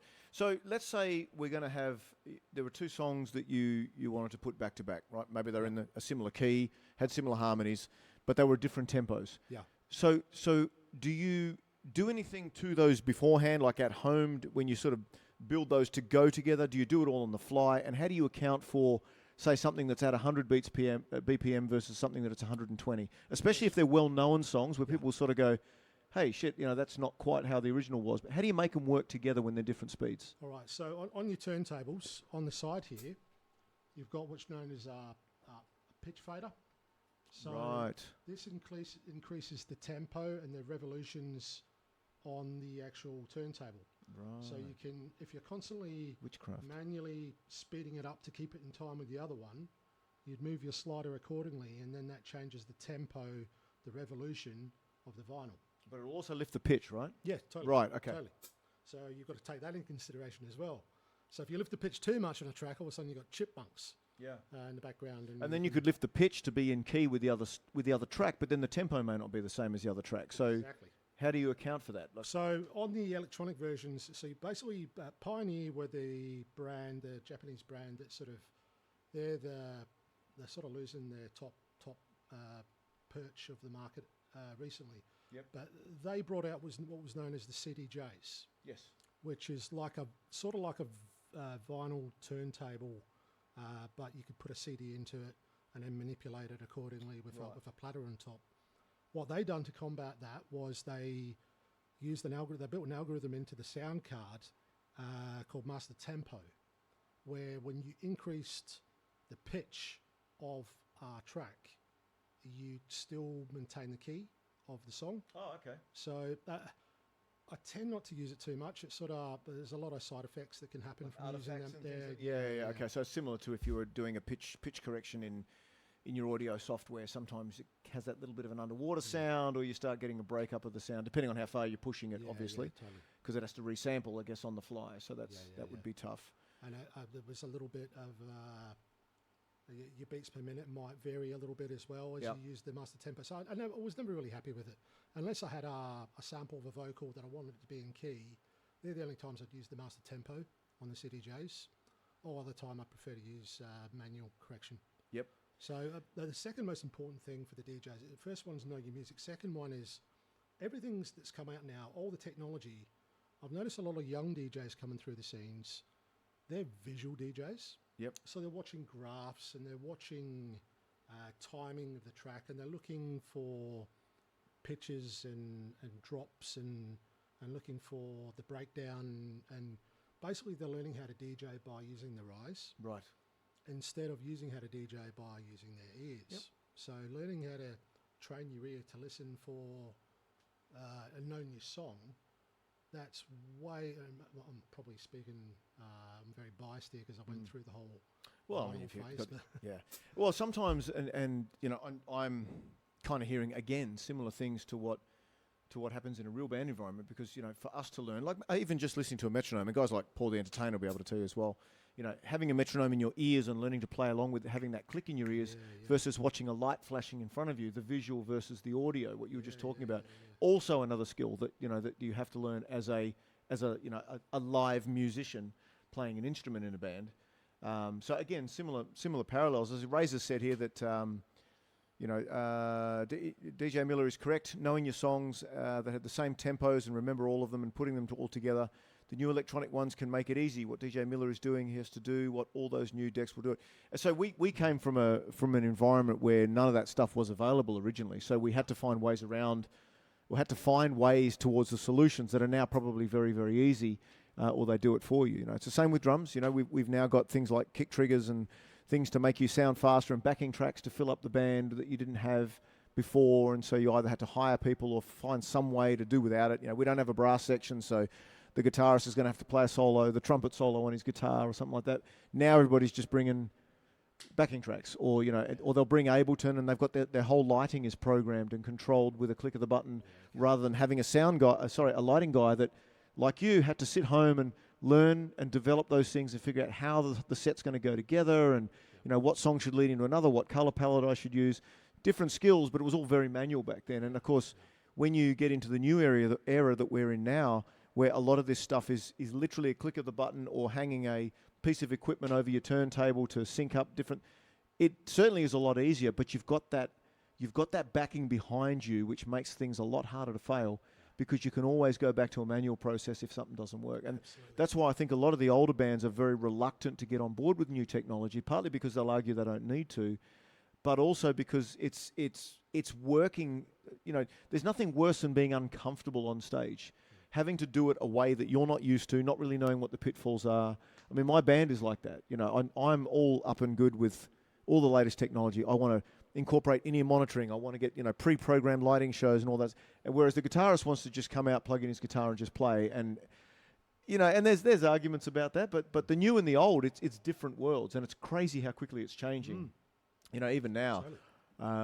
You see, I'll go online and I'll watch drummers, and some of these drummers are doing some crazy stuff that I would probably never be able to play, but none of them are in bands. None of them have had that experience of what it's like to be in a band, and a lot of them don't even see the need to be in a band. They're making a lot on YouTube and Instagram and things like that now. So it's like, for us old school musicians, it was always like, learn your instrument, learn how to play it with others, and then go out and play music in a band and maybe make money. That was it. That was the progress, right? Now it's completely different. Completely different. Totally. Yeah, I took a little bit too far when I was younger, going through the training grounds. I remember playing a gig in a dingy nightclub early on in the days, and I rocked up and there was no lights working on the decks. So it was a vinyl. My pitch lights weren't working. I couldn't see the fader. I couldn't see. So that made me, I practice every Friday. I've done this for the last 25 years. My family know every Friday, Dad's in his studio. Friday night's Dex night, music night. I even put headphones on Krina, my wife's belly, when the kids were, amazing. just to get them used to the repetitive beat. And that's on your Twitch channel? Yes. Yeah. So for those who don't know, I've posted a few times, but please, every Friday night, so DJ Graham Miller. So around about this time, maybe? I tend to train on a Friday night, and I'll stream, say, once a month. Okay. So I'll turn the cameras on and I'll just do what I normally do. So you're always on the decks. I'm always on the decks. Sometimes not streaming it, but you're always on the decks. You know as well as I do, Damo. Our performance is a lot more pressure and a lot more. You got to be on the ball, and it takes a lot more out of you a lot quicker. Not in this channel. But yeah, I get you. Paul the Entertainer says, you can wind it back and you can play around with stuff, and there's no pressure sort of thing. So I used to be quite regular on Fridays, but now it's once every month, once every 6 weeks or so, I'll go live. Nice. Yeah. So Paul's got to go. You've got dinner. You've got to stream yourself tonight. Fantastic, nice. Paul. Agree with everything you said, Damo, and as an old muso. And I followed DJ Miller. Fantastic. Please, let's get DJ Miller some follows, please. Nice one, Paul. Cheers, please, mate. head on over there. So all you got to do is click on his name. Once the menu drops down, just click that little purple follow. That's all you need to do. You don't even need to leave this stream. So getting back to your setup here. So there's obviously a laptop. You've got your two decks. I'm guessing that's the AB to transition between. Yeah, so this one here is a bit of a cockpit. I've got 4 inputs. So there's 4 channels. There's one here, one here, one here, and one here. Mm-hmm. And the capability of that is you can have 4 inputs and you can blend them together using the mixer and then send it out to the speakers. Right. So generally, traditionally, like I was saying before, DJ's only purpose in a club was continuous music. So he'd overlap one song with the other, overlap the next song with the next song, continuous music. That became mixing. Right. Now, with the increase in technology and the increase of 4-channel mixers you can have, and you've got guys like Carl Cox, who were pioneers of vinyl DJing, and he was one of the first ones to take to the clubs 3 to 4 turntables, mixing together and performing live with it. Right. So he'd sample with some of them, and he'd have other ones playing. And Jeff Mills in techno, he was another big one for pioneering the multiple channel mixing, taking it to the next level, and then scratching. And then you've got all your different genres. You get your R&B and your breakbeat and your drum and bass. And my crew know that none of that touches my decks on here. It's very clear to the children. Purist. Yes, indeed. And I'm sure you're the same with I what am. really drives you, Damo. So you got 4 channels there. So let's Yeah. say they were 1, 2, 3, and 4. So 1 and 2 are sort of attached to the left-hand turntable, so- and 3 and 4 is on the right. Well, you really can assign them to anything you want. Obviously, you want to keep it as, if you've got 4 inputs and you're mixing with 4 different things, you want them in order to avoid confusion. Yep. So if you've got 1 turned up, and let's say channel 1 is over on your left turntable, Yep. and you're basically on channel 3 over on the right there, you'll have another song queued up, and you can basically bring one fader down, one fader up. Yeah. And then, so now 3's playing. And so now 1's been turned down. So you can go back on the other side, put something on 2 and fade that back. And So that's very basic mixing. So Right. not only that, so you're dead right. You want to blend the frequencies. So you want to blend the sounds so you have a more harmonious transition. Right, okay. So you've also got, ignore this ones here at the moment, these are more for effects. But you've got your breakdown of your channel into the different frequencies. So you've got your hi-hats, your mids, and your lows, Yep. which is more your bass sound. EQ, yep. So your EQ, and you've got your trim up top to deal with vinyl and deal with volume settings and whatever. And basically, you want to use them to blend the overlap of both songs to make it as harmonious as possible. Got it. So you can cut the bass out of one and keep the mid up for the vocals in another one. But then that opens up a world of possibilities. So it opens up sampling. It opens up, you can drop different samples from different I've used Pink Floyd, I've used War of the Worlds, Jeff Wayne on vinyl, just to sample. Basically, the EQs allow you to blend that as smoothly as possible so that it sounds delightful to Right. the ears. But again, it's still very much a manual exercise in terms of getting that right. Oh, absolutely. You can't just flip over one and hope for Heck the no, best, heck right? No, yeah. So, I mean, are you able to show us like an example of maybe blending? Is that something you can just do on the Sure, fly? absolutely. So I'll go over to here. So obviously things work a whole lot better with a live example. So maybe just show us how you play around with those 4 channels. And now what you guys don't see and what I I'm using learned. 2 today. So I've gone old school and I'm using the new technology. So I'm only using 2. Okay. Whereas my home setup, I've got the CDJ set up as well, so I have 4. Yep. But I hardly ever use 4 at the one time. Right. I'll use 3 max, 1 for a sampler, 1 for if I want to drop a vocal or drop a piss take riff or whatever. That'll be my sampling machine. I'll use a CDJ there. But this new technology that I've been using this for a year now, and I just love the vinyl touch. So I've only been using 2 channels for mixing on this, and that's what floats my boat. It's Right. just so much fun. Okay. Nice. So, so you got a fade between the 2 channels. And you got your little decks and everything there. This is cool. So I've never seen this before. So this ought to be interesting. So just talk it through us as you go. Basically, I'm loading a track onto this one. Yep. And I'm about to load a track onto this one. And I'll let you hear the difference between the both, and I'll let you hear them both together. And the tracks are loaded from your computer? From my laptop. So the other part, the most important part of my collection, the most valuable part of my collection, is my database of music. Right. So fortunately enough, back in the day, I was found myself in the right place at the right time, was in with the in crowd of the movement that was happening, and managed to get a lot of contacts on DJ portals, where I'd get a lot of promos sent to me before they were released by artists from around the world. Yep. Thousands and thousands on a weekly basis, which allowed me to review all the music that I wanted to use, and then put it into my database of all the bangers that I love. Right. And I've been doing that for about 25 years. So the most important part of my collection is that drive with that collection of music on there. So a DJ that's lost his laptop is a dead man. Pretty much. Yeah. Or in the clubs, use USBs. Like, it's got pretty lazy for DJs now. Like, Oh, right. So you I don't used bring to- the whole computer. You just... no, Jeez. not at all. So back in the day, the worst case scenario, I remember doing an illegal rave on a beach in Coogee Beach, and it was vinyl, and walking through the sands carrying 2 crates of vinyl. What you can do now is in a club you rock up with your headphones and a USB. That's it. So it's gotten dead lazy. Dude, DJs. that's So you rock like up, that's plug like it a in, away you load. go. That's a loadout dream. Do you get help carrying your USB into the A few into people the have venue? offered to be my case carrier on the USB front. Yes. Chuck your hazard lights on when you're backing it into the venue. Well, it's something you'll USB never coming through? experience being a drummer boy. I can tell you. Oh, mate, that's the only reason I'm not as fat as anything right now. Is just the carrying shit up and down steps in the middle of the night. All right, so talk us through this. So you're loading up some tracks. So I've loaded a track on here, just a random one. I'll load another random one on here. And what I'll do is,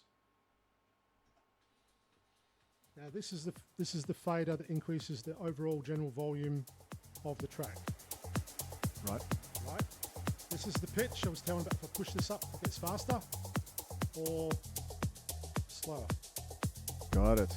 And here you've got your EQs. So drop the bass, no bass, lots of bass. Your midsection. Like a brown note. And your hi-hats. Right, so it's a 3-way EQ. 3-way EQ. Some Three-band mixes EQ. got 4, some majority mixes got 3. Yep. Now, the blending I was telling about before, you want to cue up your next track. And just while he's doing that, so one of the things you don't see is that DJ Graham's actually got a second set of hi-hats which will play, it's playing the song that will be coming up, so the song that he's got cued ready to go, so he can make adjustments to that before he actually flips it over.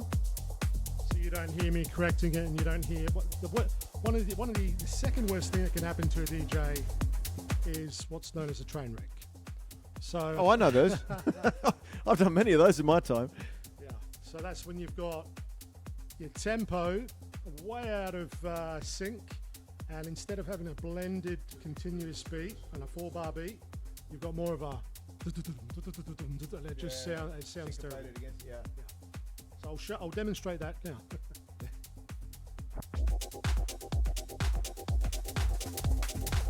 Yeah, it's a mess. Both channels open.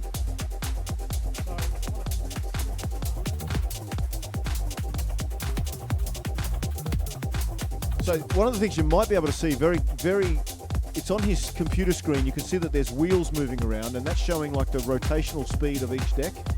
And so what DJ Graham is doing there is to basically move that wheel manually at the same speed that he sees the other one, and that will match up the.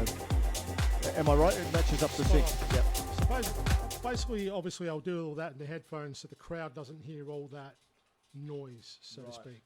And once it's all synced up and once it's all ready to go, that's when you can go live with it. Right. And you can have fun with it. Yeah. That's cool. It's That's great very fun. so addictive. you get it synced up, and then it's literally a case of just changing those faders, one down, one up, Yeah.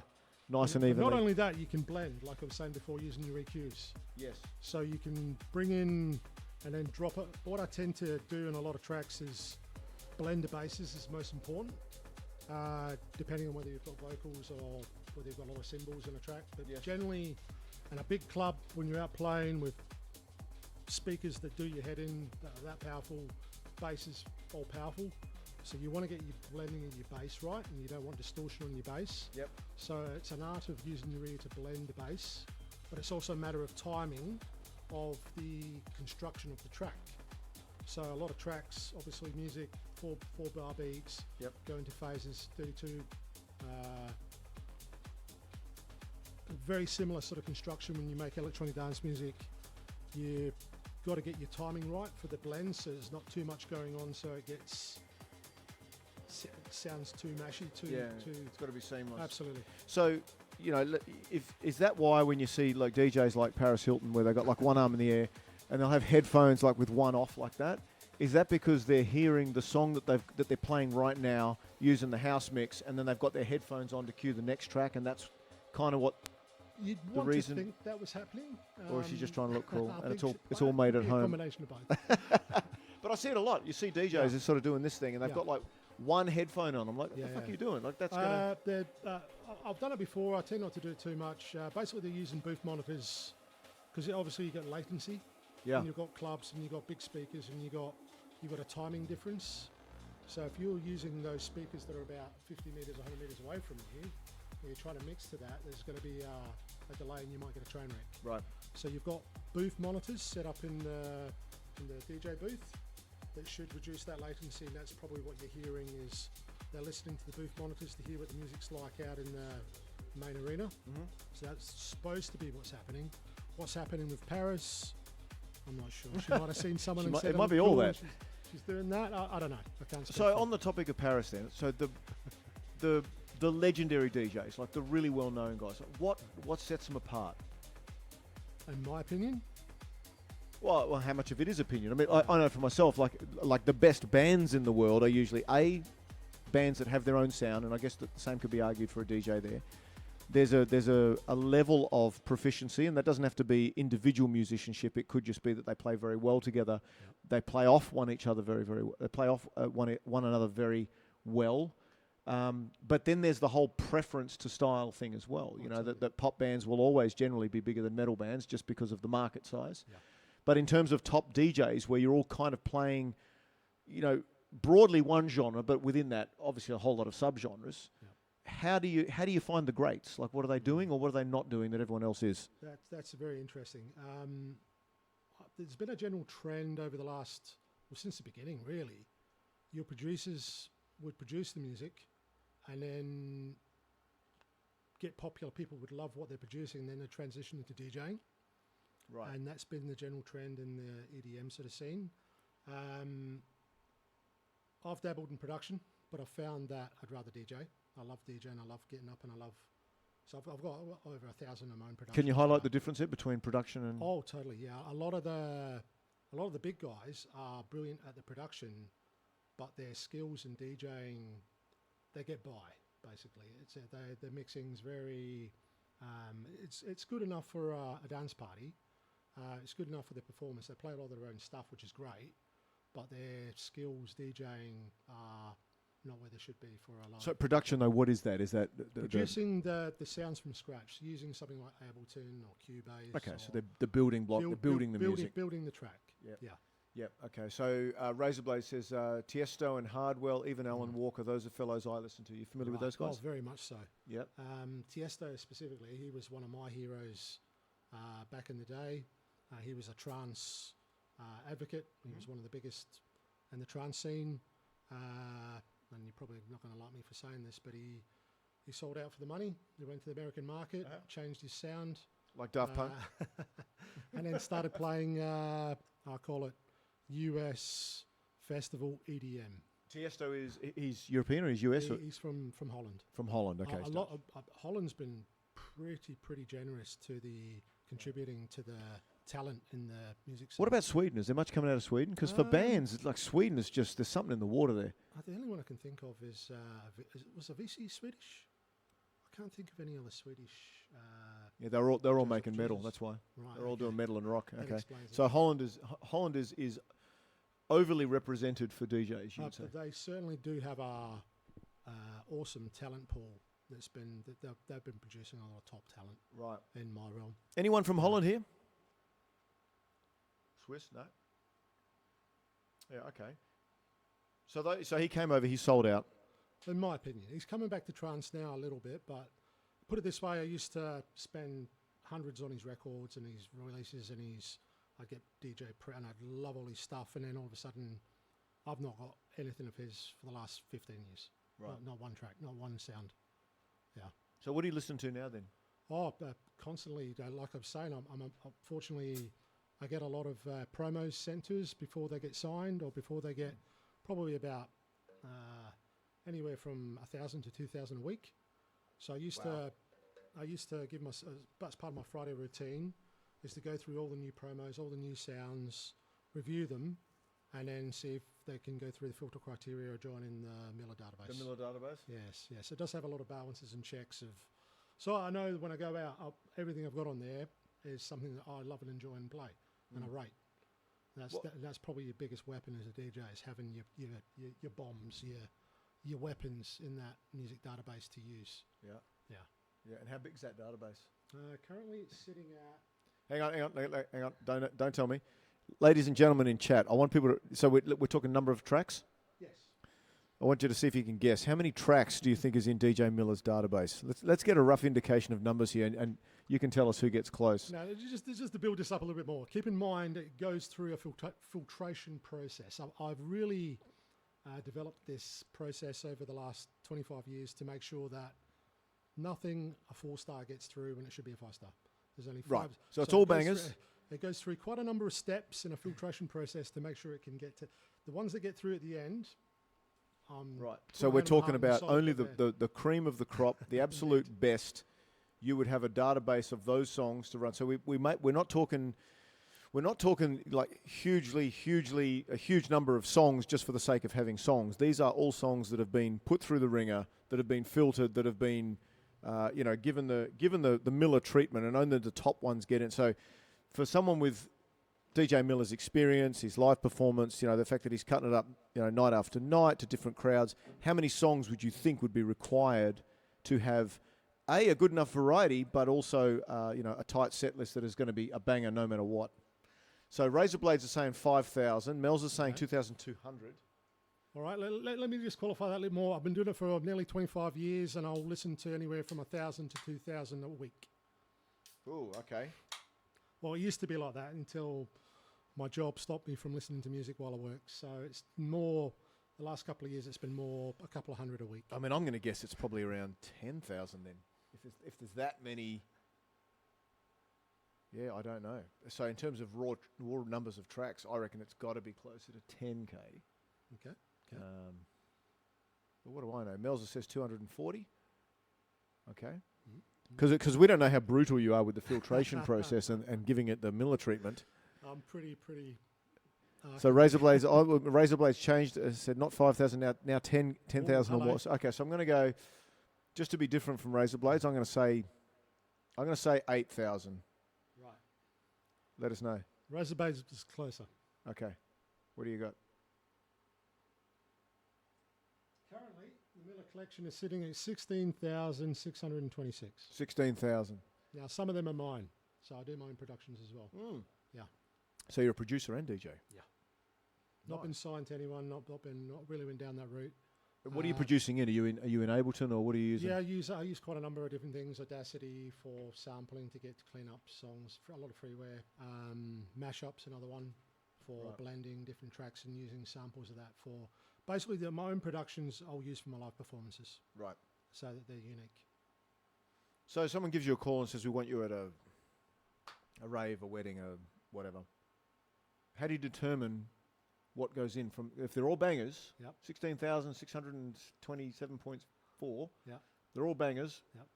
Obviously, timing throughout the night, that's going to be the most important thing, because you're obviously going to need to fill a certain amount of space. Mm-hmm. But other than that, how do you decide what goes on?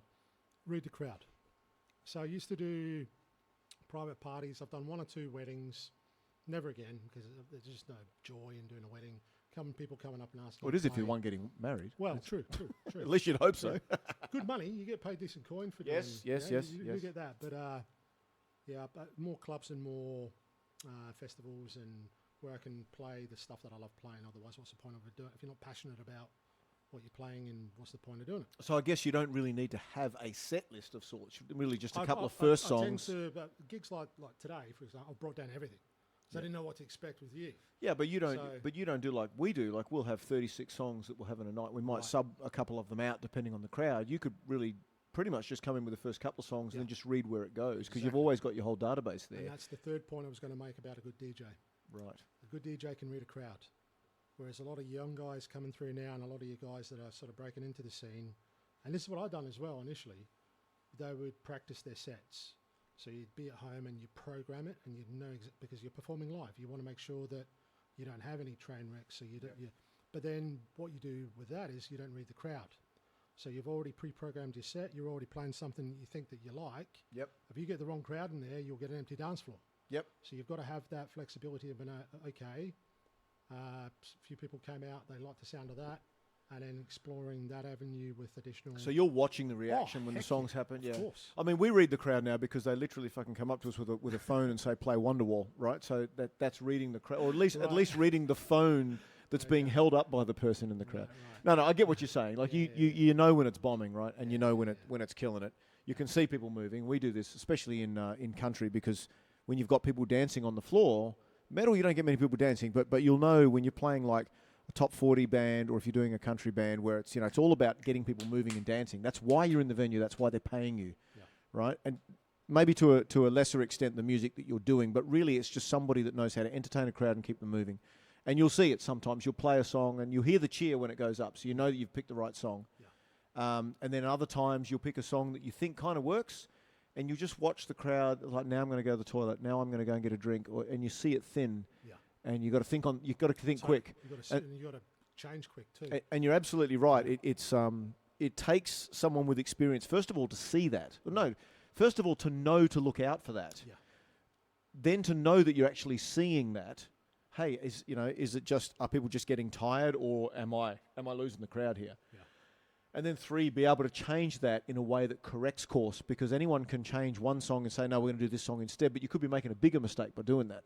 Right? So you kind of have to know, well, shit, I know that not only that this song is not working, but I think I know why it's not working. And so let's not do that in the next song. Let's bring the tempo back up, or let's try and get more audience participation. So you've got to make those judgment calls, right? So private parties are the hardest, because you get a mixed bag of people at private parties. Playing gigs in clubs or festivals, or people are already coming along because they know your sound, and you can get away with it a lot more. It's more forgiving. If you buy a ticket to a big gig, you know you're going to get trance, you know you're going to get progressive house, you do a private party for someone, they love your sound, love your music, but you've got a plethora of different types of people from all walks of life. Or can you play the Bee Gees, or can you play AC/DC, or can you... I'm like, hang on a minute, what? No? Right. Yeah, playing to people that aren't necessarily into what you do. So, going to a gig, like you said, a house party where someone wants to hear a rock tune, and you spend your time doing trance EDM and other stuff like that. So you got to think on the fly. Can I still do what he wants within the context of the style that I like? Do I have to play the song like he's requested it? And I guess that kind of drives you towards the gigs that you want to do and the gigs that you don't want to do, because you have to feel at home with the way that you are, not to just go, hey, well, I can get another couple of $100 doing this gig, even though I'm completely not the right person for it.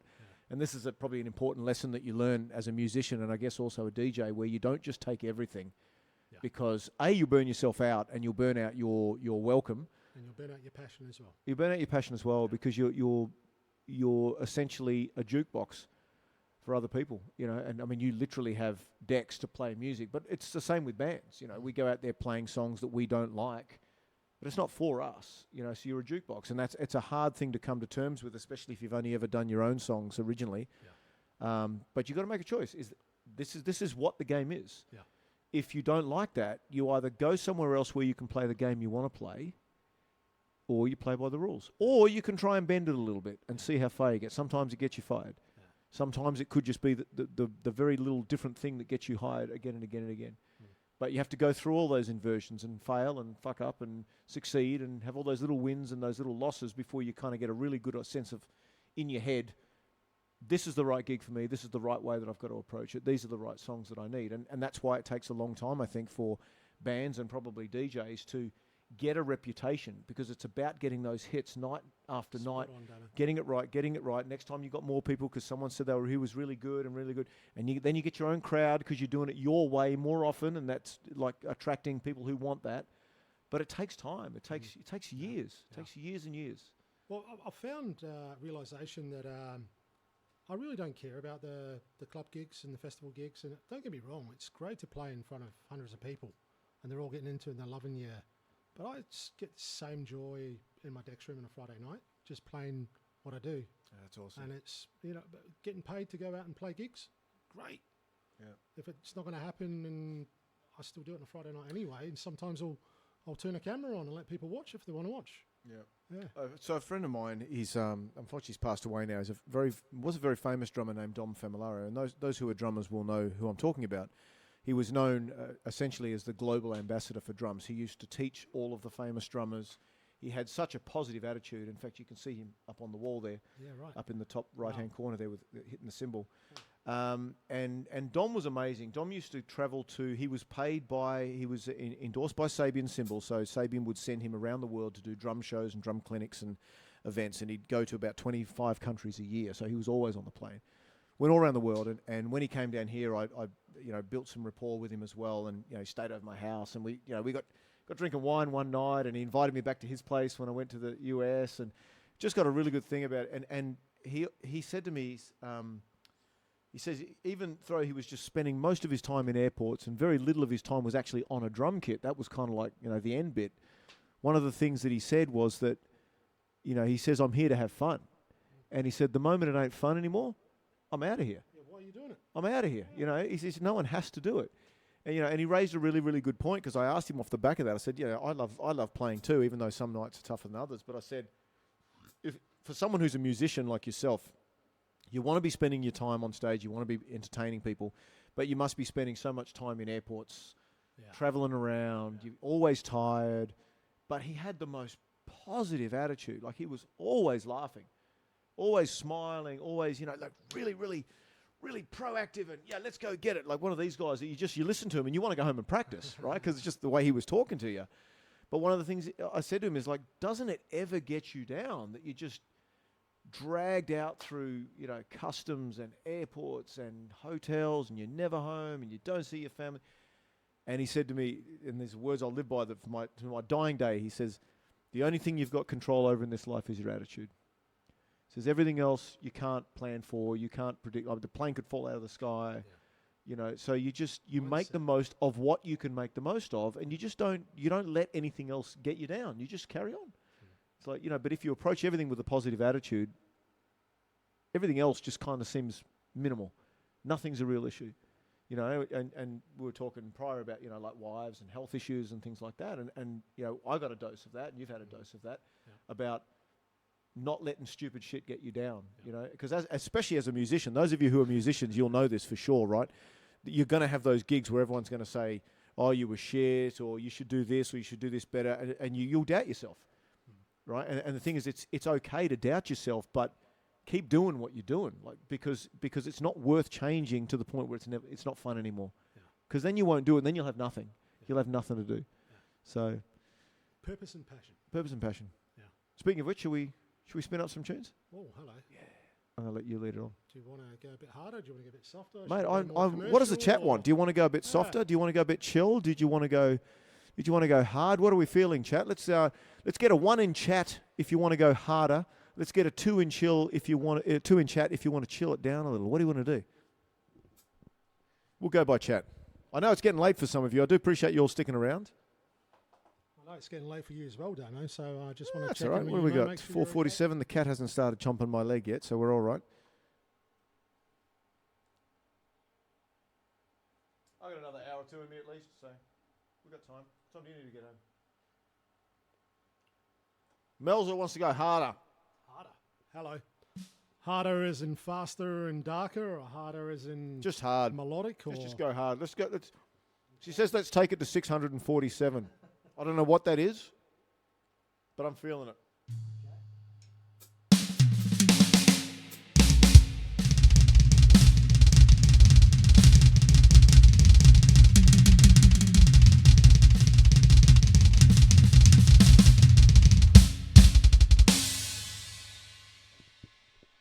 Drum and bass.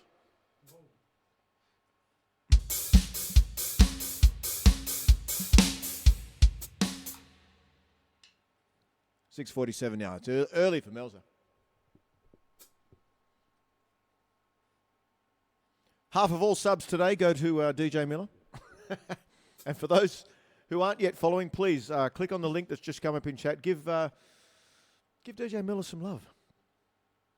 We might inspire him to stream on Friday nights a bit more often. Over to you, my friend.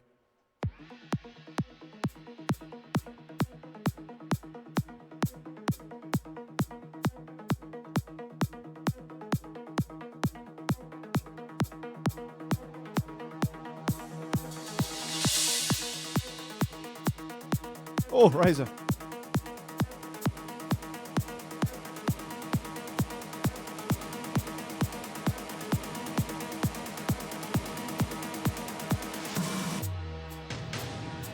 Stones and flowers on the ground. We are lost and found, but love is gonna save us.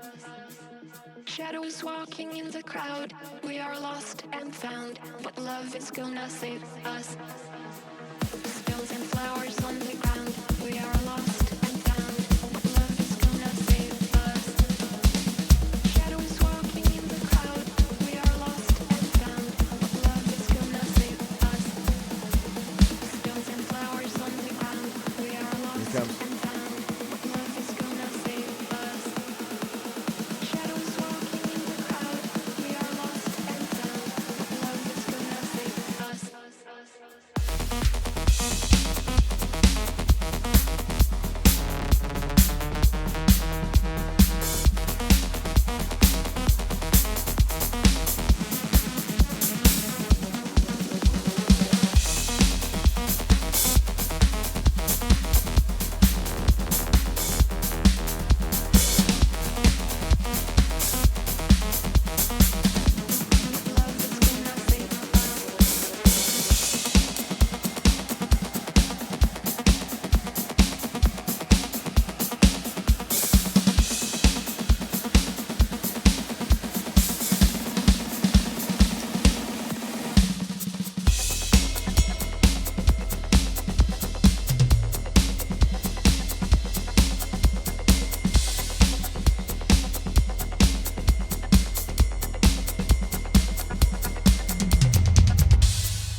Stones and flowers on the ground, we are lost and found.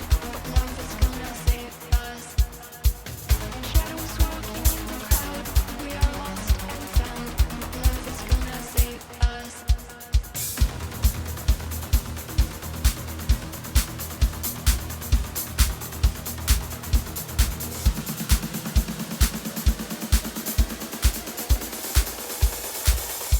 But love is gonna save us. Missed the drop. Yeah, I heard that. That's my job, missing the drop.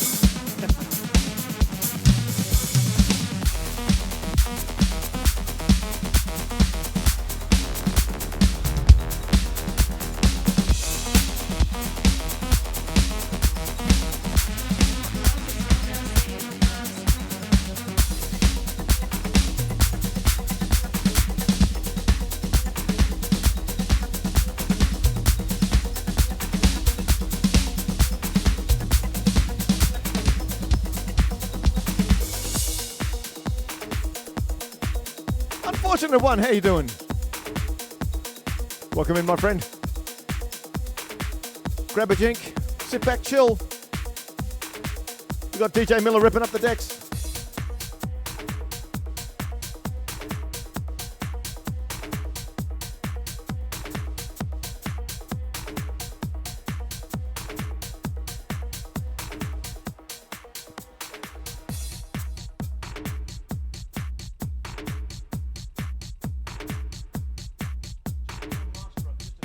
Master of touch.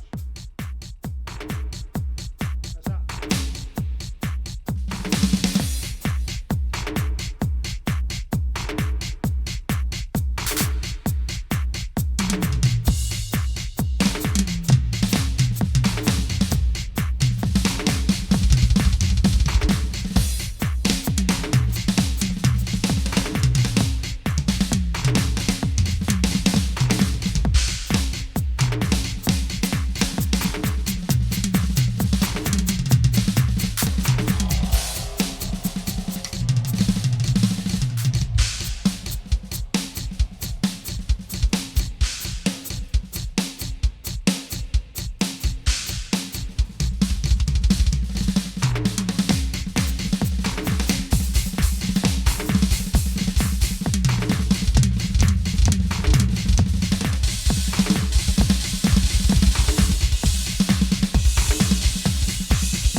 Razor, so true.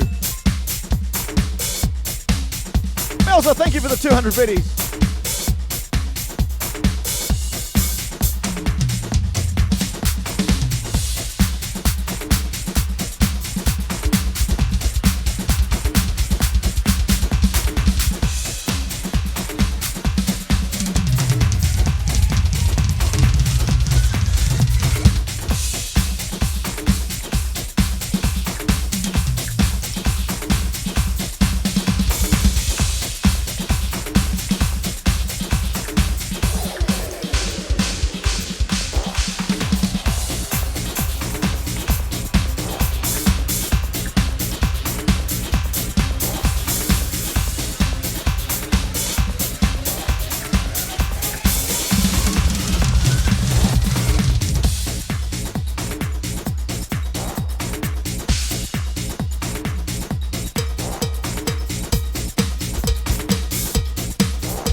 Blade, thank you for the 200 biddies. Remember guys, you can change both the camera views and also the lighting effects. Have a look on the sides of the screens. If you have a screen big enough to read those, you can change both the camera view on your right hand side.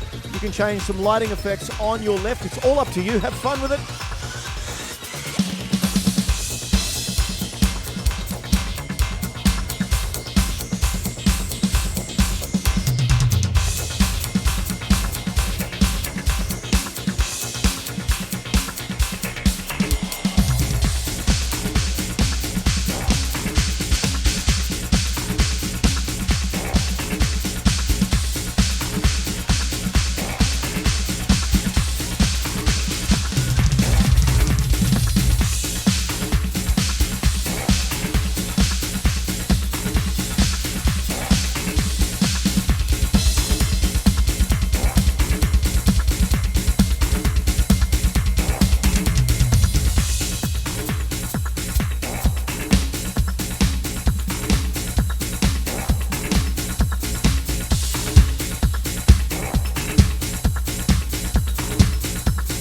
Tropical Bucks, welcome in.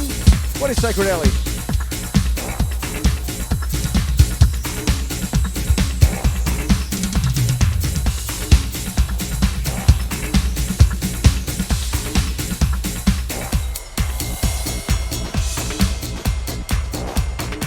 I could make it higher pitch.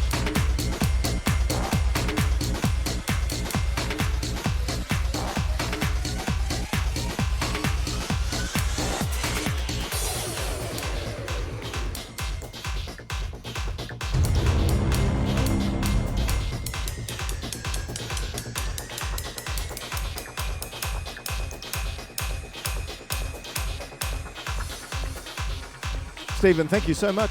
Thank you so much for the follow. How you doing?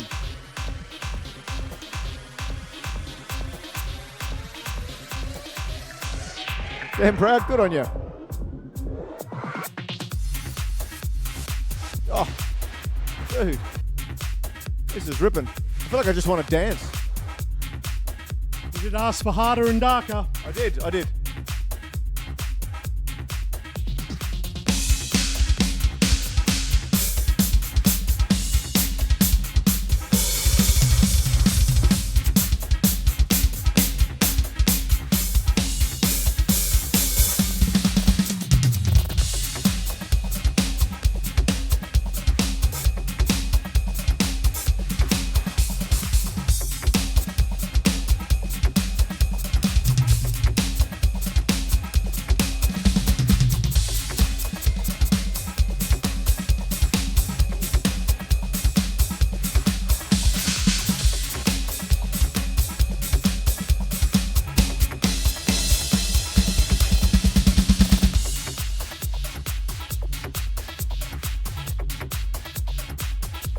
You saw that, Tropical.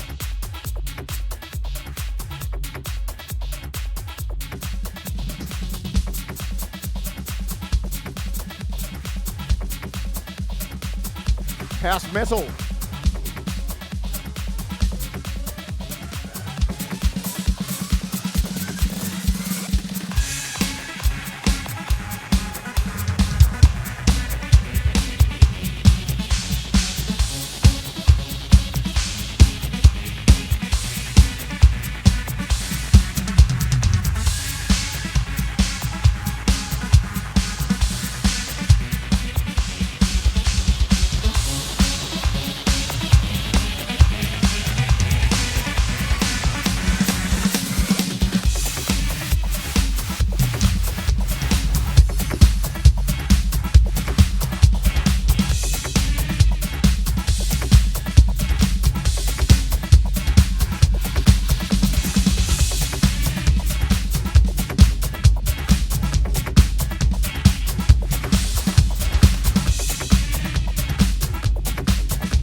Deviled Ham, how you doing?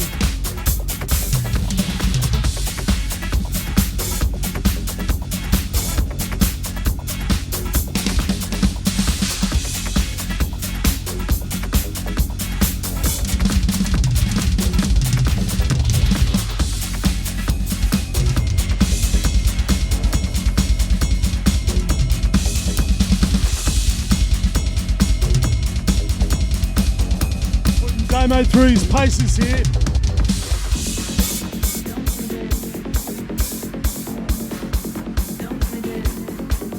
How you doing, Deviled Ham? Welcome in. Finger burns?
Razor Blade, thank you so much, my friend.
Poison.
killing it.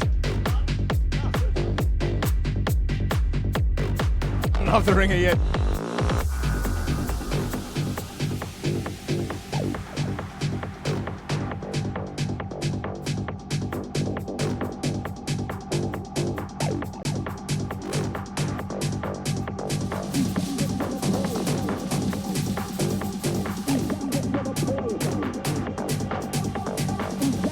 Tropical, is this your kind of thing?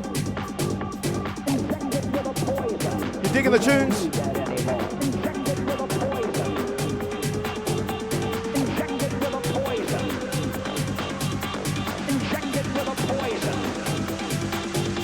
Injected with a poison. We don't need that anymore. Injected with a poison. Injected with a poison. Injected with a poison. 5 a.m. Injected with a poison. We don't need that anymore.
Tropical's definitely an Aussie. Yes, he is.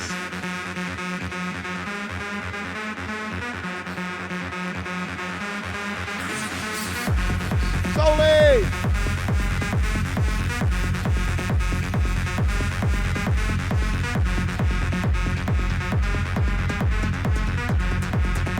How you doing, Solly?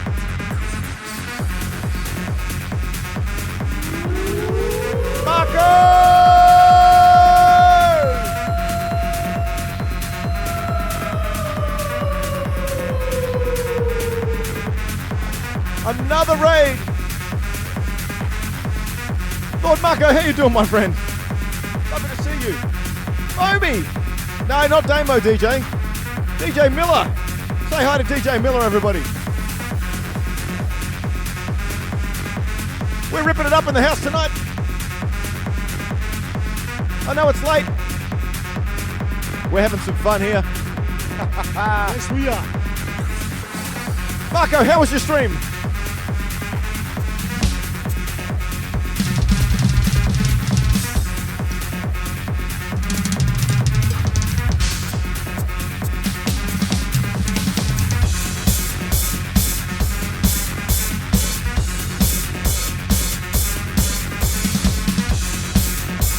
Welcome in, Raiders.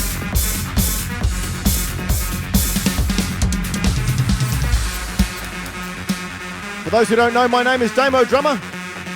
I'm a drummer from down here in Perth of Western Australia. It's lovely to see you all. We play drums on this stream tonight. It's a little bit different. We've got the legendary DJ Miller in the house. And it's drums versus DJ. As we rip up some... We're basically just hanging out. We're hanging out having beer and biltong and having some great time. How are you doing, DJ? Oh, absolutely loving every minute of it. I think it's a pretty close battle. It's pretty close. It's a close battle. Who do you think's winning? Is drums winning or is DJ winning? Foster's? Jesus, Foamy, what the hell? God. I bet you think ray gun's the definition of Australian dancing too, don't you? God. Oh, buddy.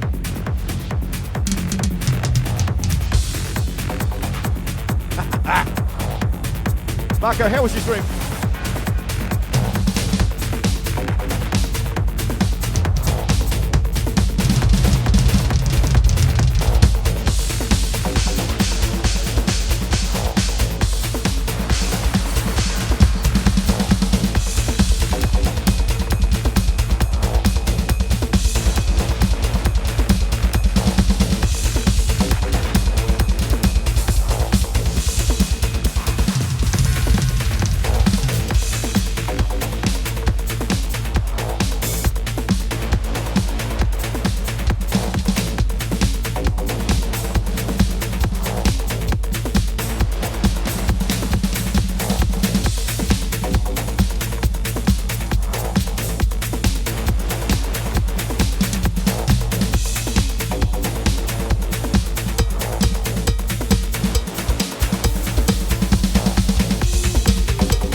Right, let's get some cowbells in chat. Being watched from the timeless worlds of space.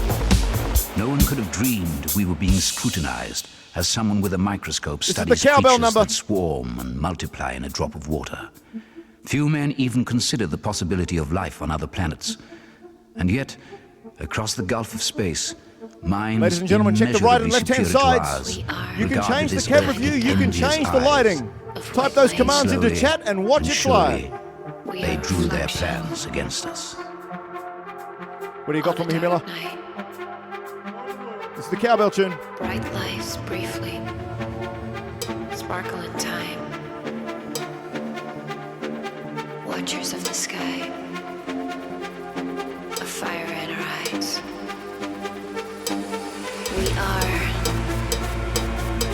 jewels that lace the dark, treasure flying high, winking like an eye. We are fierce until we die, a glimpse of beauty, here we go. a canvas in the sky.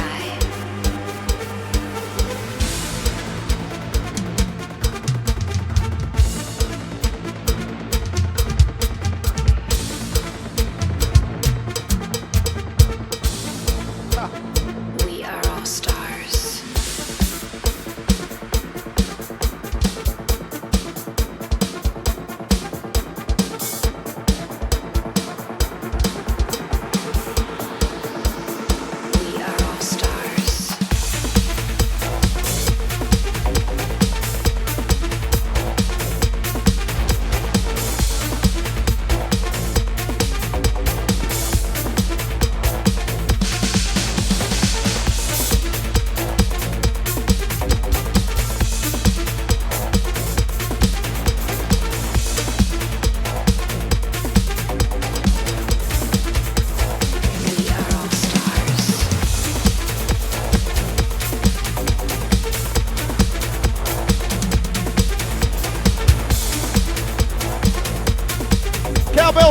chat.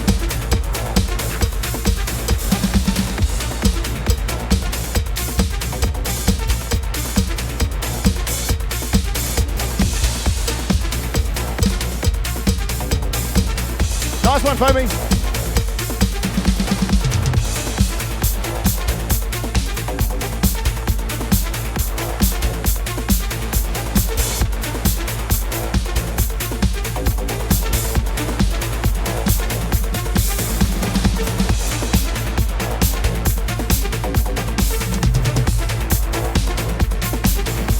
Come on, Damo, let's have you.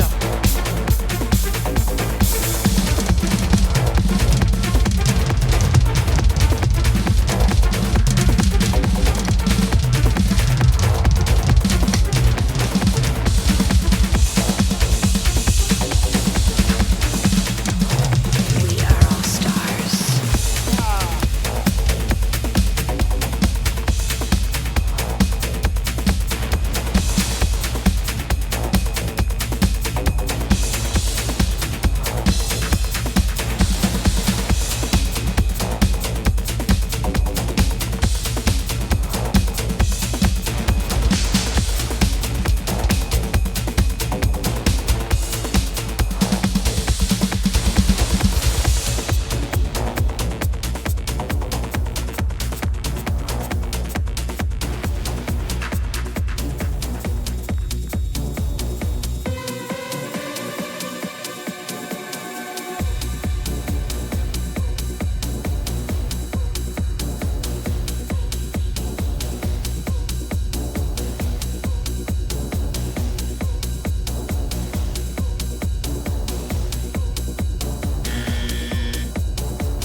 It's a no from Foamy. What are you knowing about Foamy?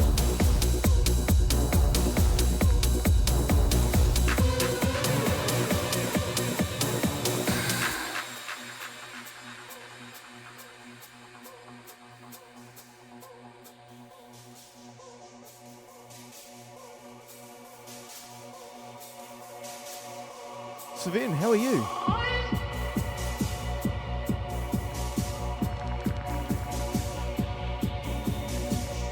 Foamy's going the storm.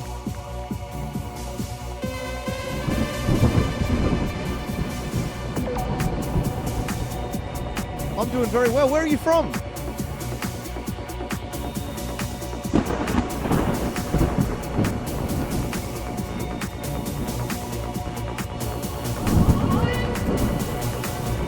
Oh, we were talking about Sweden earlier. Lovely. Yeah. Lovely to have you in. How did you find the stream? Did you get invited in? Did you get a notification, or did you just stroll on in?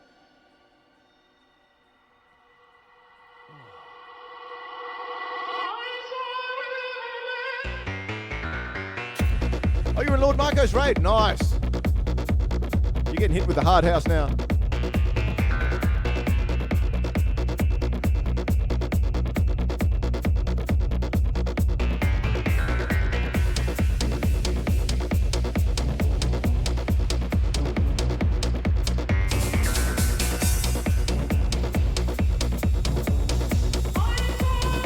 Ah, right, yes, Indo, yes. Where is that lovely, handsome man these days? I haven't seen him much.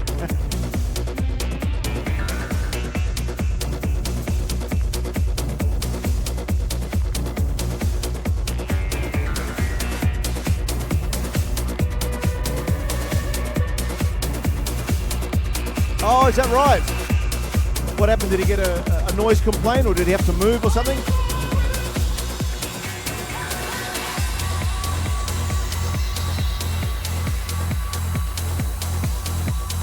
Oh, that's awesome.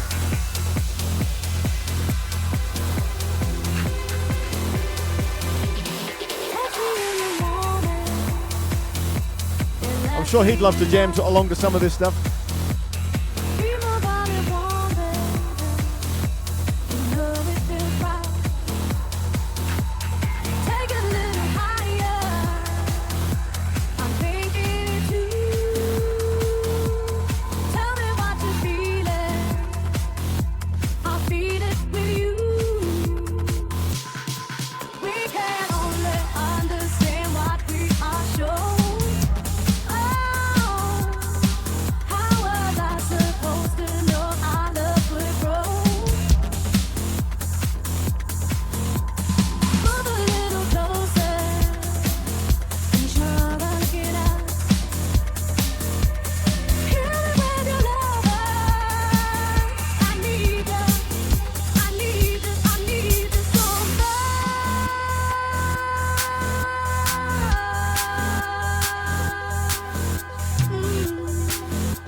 Yeah, actually, Foamy, we can. We had to lug it around to get it in here today. And it's all set up on a camping table, believe it or not. I'll take your love and I'm taking chances. I'll take them with you.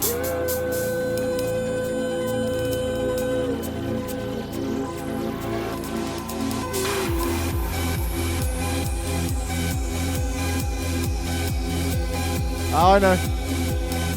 Fortunately, it's not my money.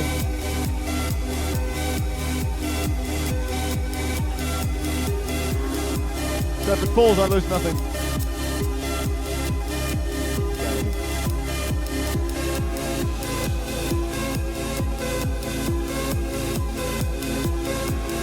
Touch me in the morning. Brooks back. Touch me in the night.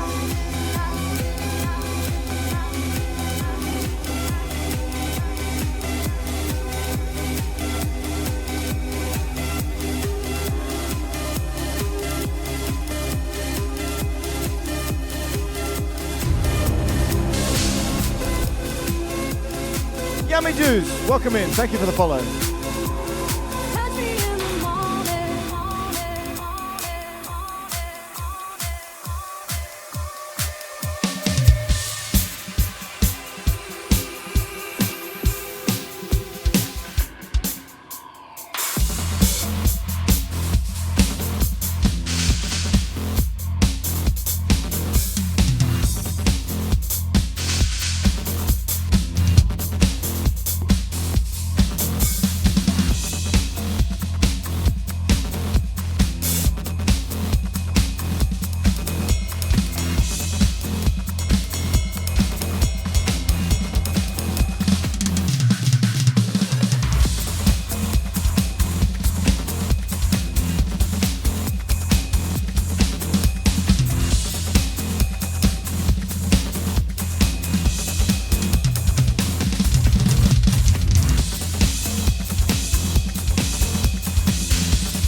Yeah, I thought I might have had to better at you there, Damo. You done well with your stamina. Getting through that. Very impressive.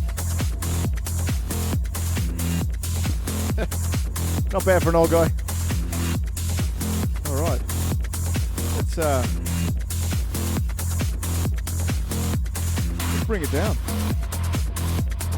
Let's bring it down. Bring it down. Don't skip leg day, says Foamy. Yeah, let's bring it down a touch. Oh. Man, if nothing, that's a great workout.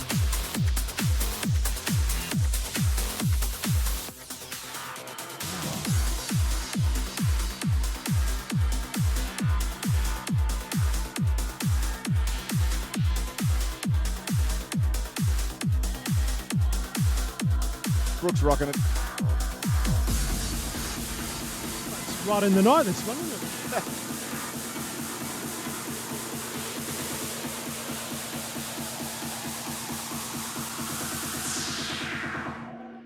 Reinforcements inbound, look out. This is, I know this one. Who knows this tune? Put it in chat if you know what this tune is.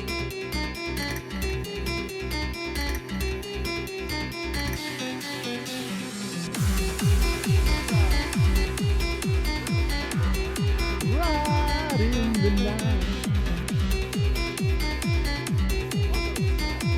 Nope, close. That's that. Jam and condiment of cutlery piece. Jam and spoon. Ah, there you go. Tropical language, my friend.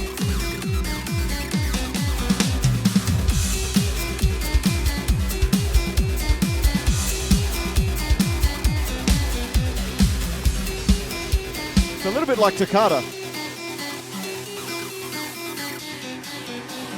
Fall in love with music, fall in love with dance, fall in love with anything that makes you want romance. Make a little softer on the way that you go. Just think that everything you touch could turn to gold. Fall in love with anything.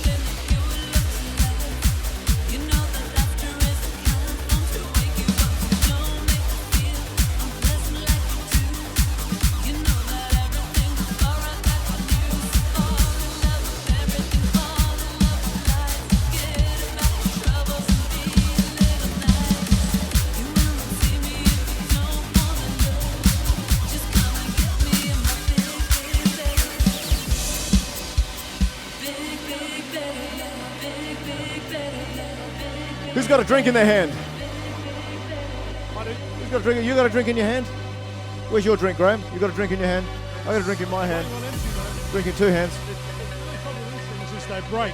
I can't hear you, sorry. The only problem with these things is they break. They don't work anymore after a set amount of Yeah, time. yeah, there's a hole in the bottom of them. Gotta They keep refuel them or emptying out, something. yeah. Brooke, what are you drinking?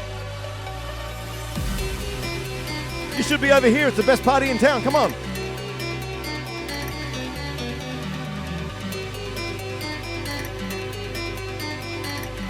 Would you like a piece of biltong, sir?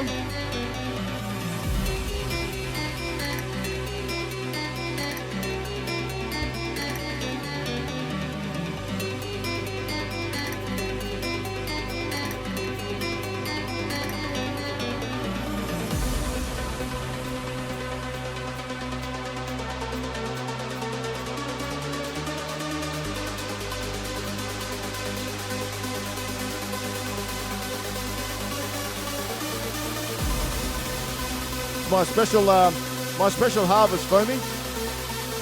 The biltong is good.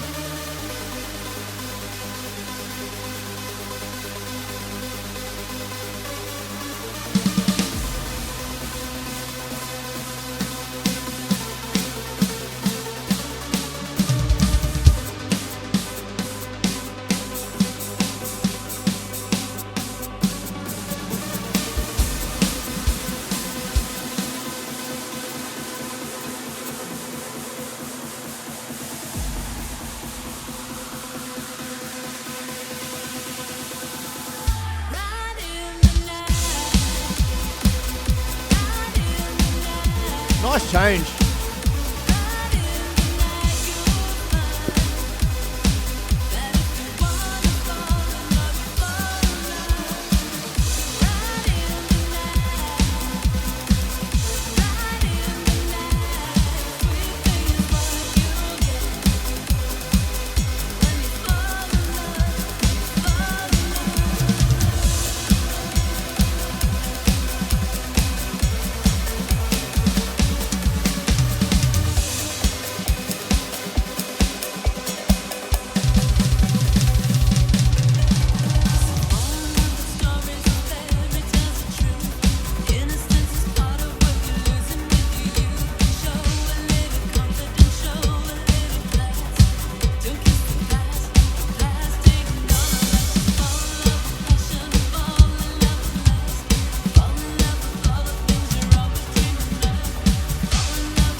How you holding up, Damo? I'm doing well.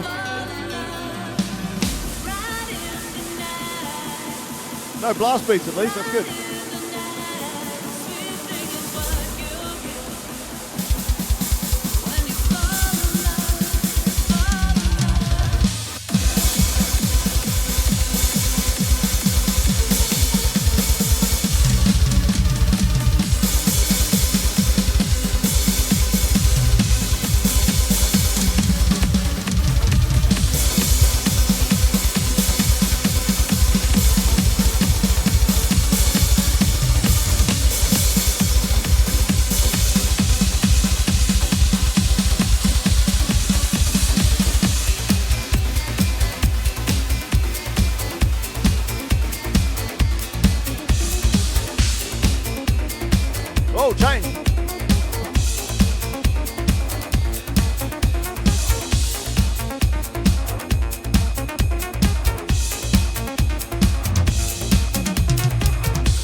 you, Tropical.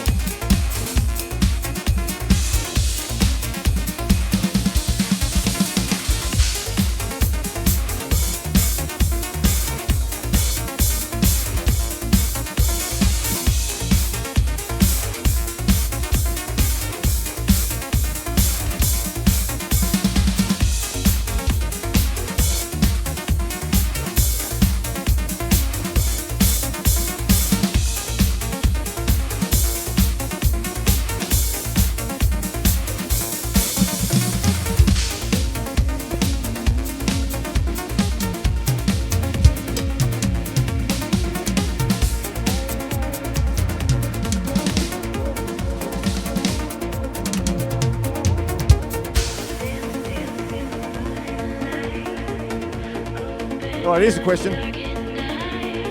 What is? Let's,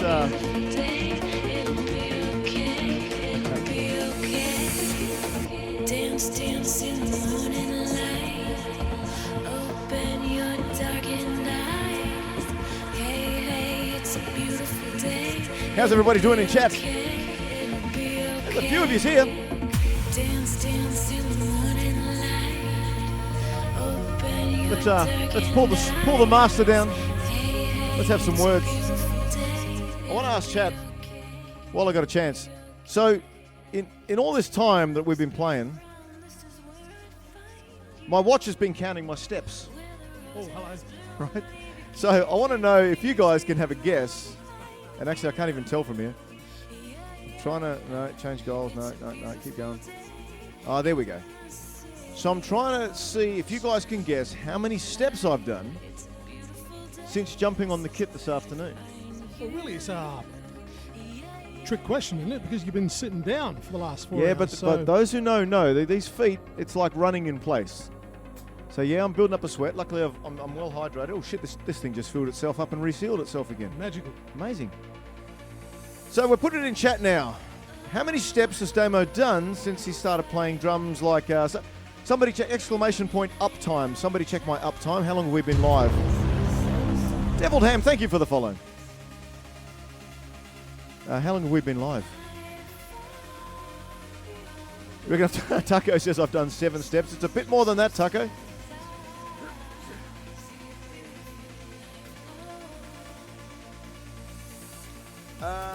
Melza says 24. 24 steps, are you kidding? Probably a couple of zeros on the end of that. I think that'd be a few. 7,500 says Savin. No, so you can attack this one of two ways. So when I play the drums, you guys may know that I use my feet a lot, and they're actually counted as steps. Now, I don't know if you guys have step counters or if you actually measure the amount of steps, but they recommend to stay healthy. They reckon you should be doing between 7 to 10,000 steps a day. Now, that's a lot of steps for some people, especially if you work in an office. Now, I've started... somebody put in exclamation point up time, one word. To figure how long we've been streaming. I think we've been streaming, well, since 2, right? So, nearly 4 hours. I love how you know all the shortcut keys as well. Very cool. Which shortcut keys are you talking about? Well, to pull up how many hours we've been streaming. Yeah, well, Type it's in not me. this It's not magic- me. Someone's got magic code. Here we go. Here we go. Up time. So streaming for 3 hours 39. So we're shy of 4 hours. Sorry, 4 hours. So my question is, how many steps do you think I've done on this thing? I mean, we've pretty much gone non-stop, Well, pretty much. Yeah. apart from a short break. Yep. So how many steps do you think we've done? Just to give you a little bit of inside knowledge as well, Damo's been cheating and he's got his counter attached to his stick. So What? the counter for your steps, you've got an internal little plant Oh, no, it's on my watch. on your drumsticks. On my drumsticks. Taco says how 7. many You mean beats has he 7,000, Taco?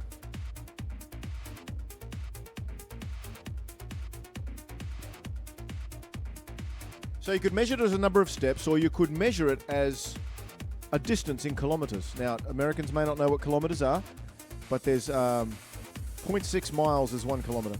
23k says Melza. It's a lot of steps, Melza. What do you reckon, Graham?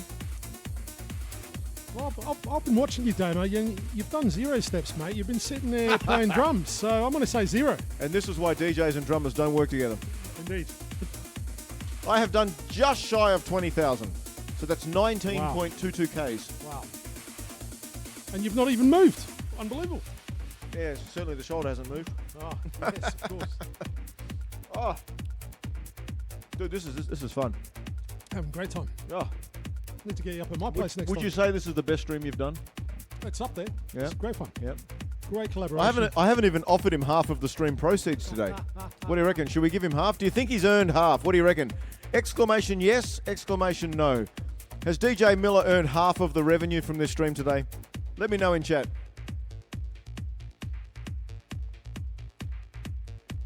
Well, I think that's resounding.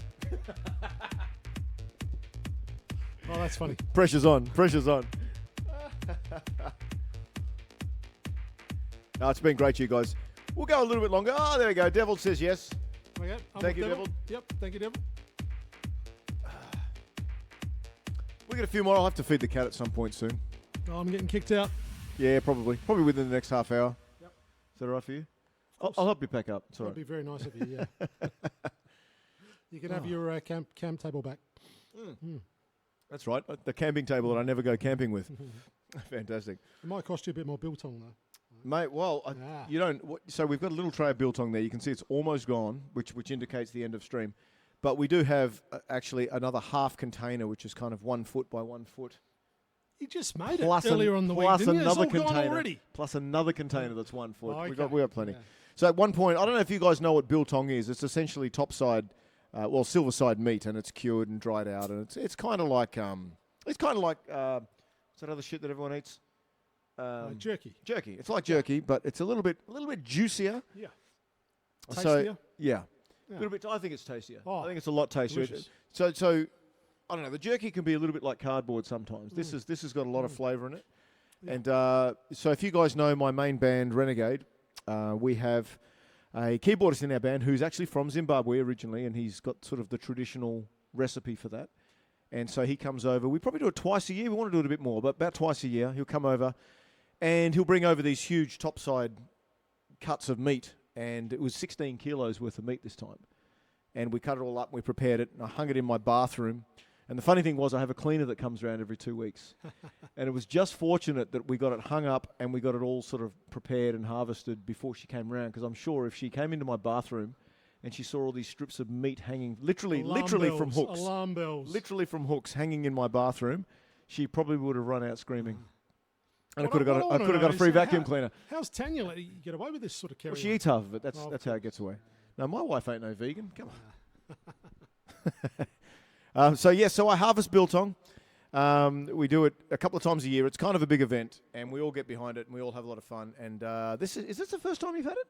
Yes. So I didn't give it to you last time. No, you've been I probably talking didn't. it up for a long probably time didn't now like in you the back office, then. and Yeah. I finally got to sample it. And it was worth the wait, right? Yeah, it certainly was, Ooh, yes. Man, was it good or what? I'm only saying that because I want more. Mate, like I said, we can't do much on this stream because it's just about run out. But yeah, no.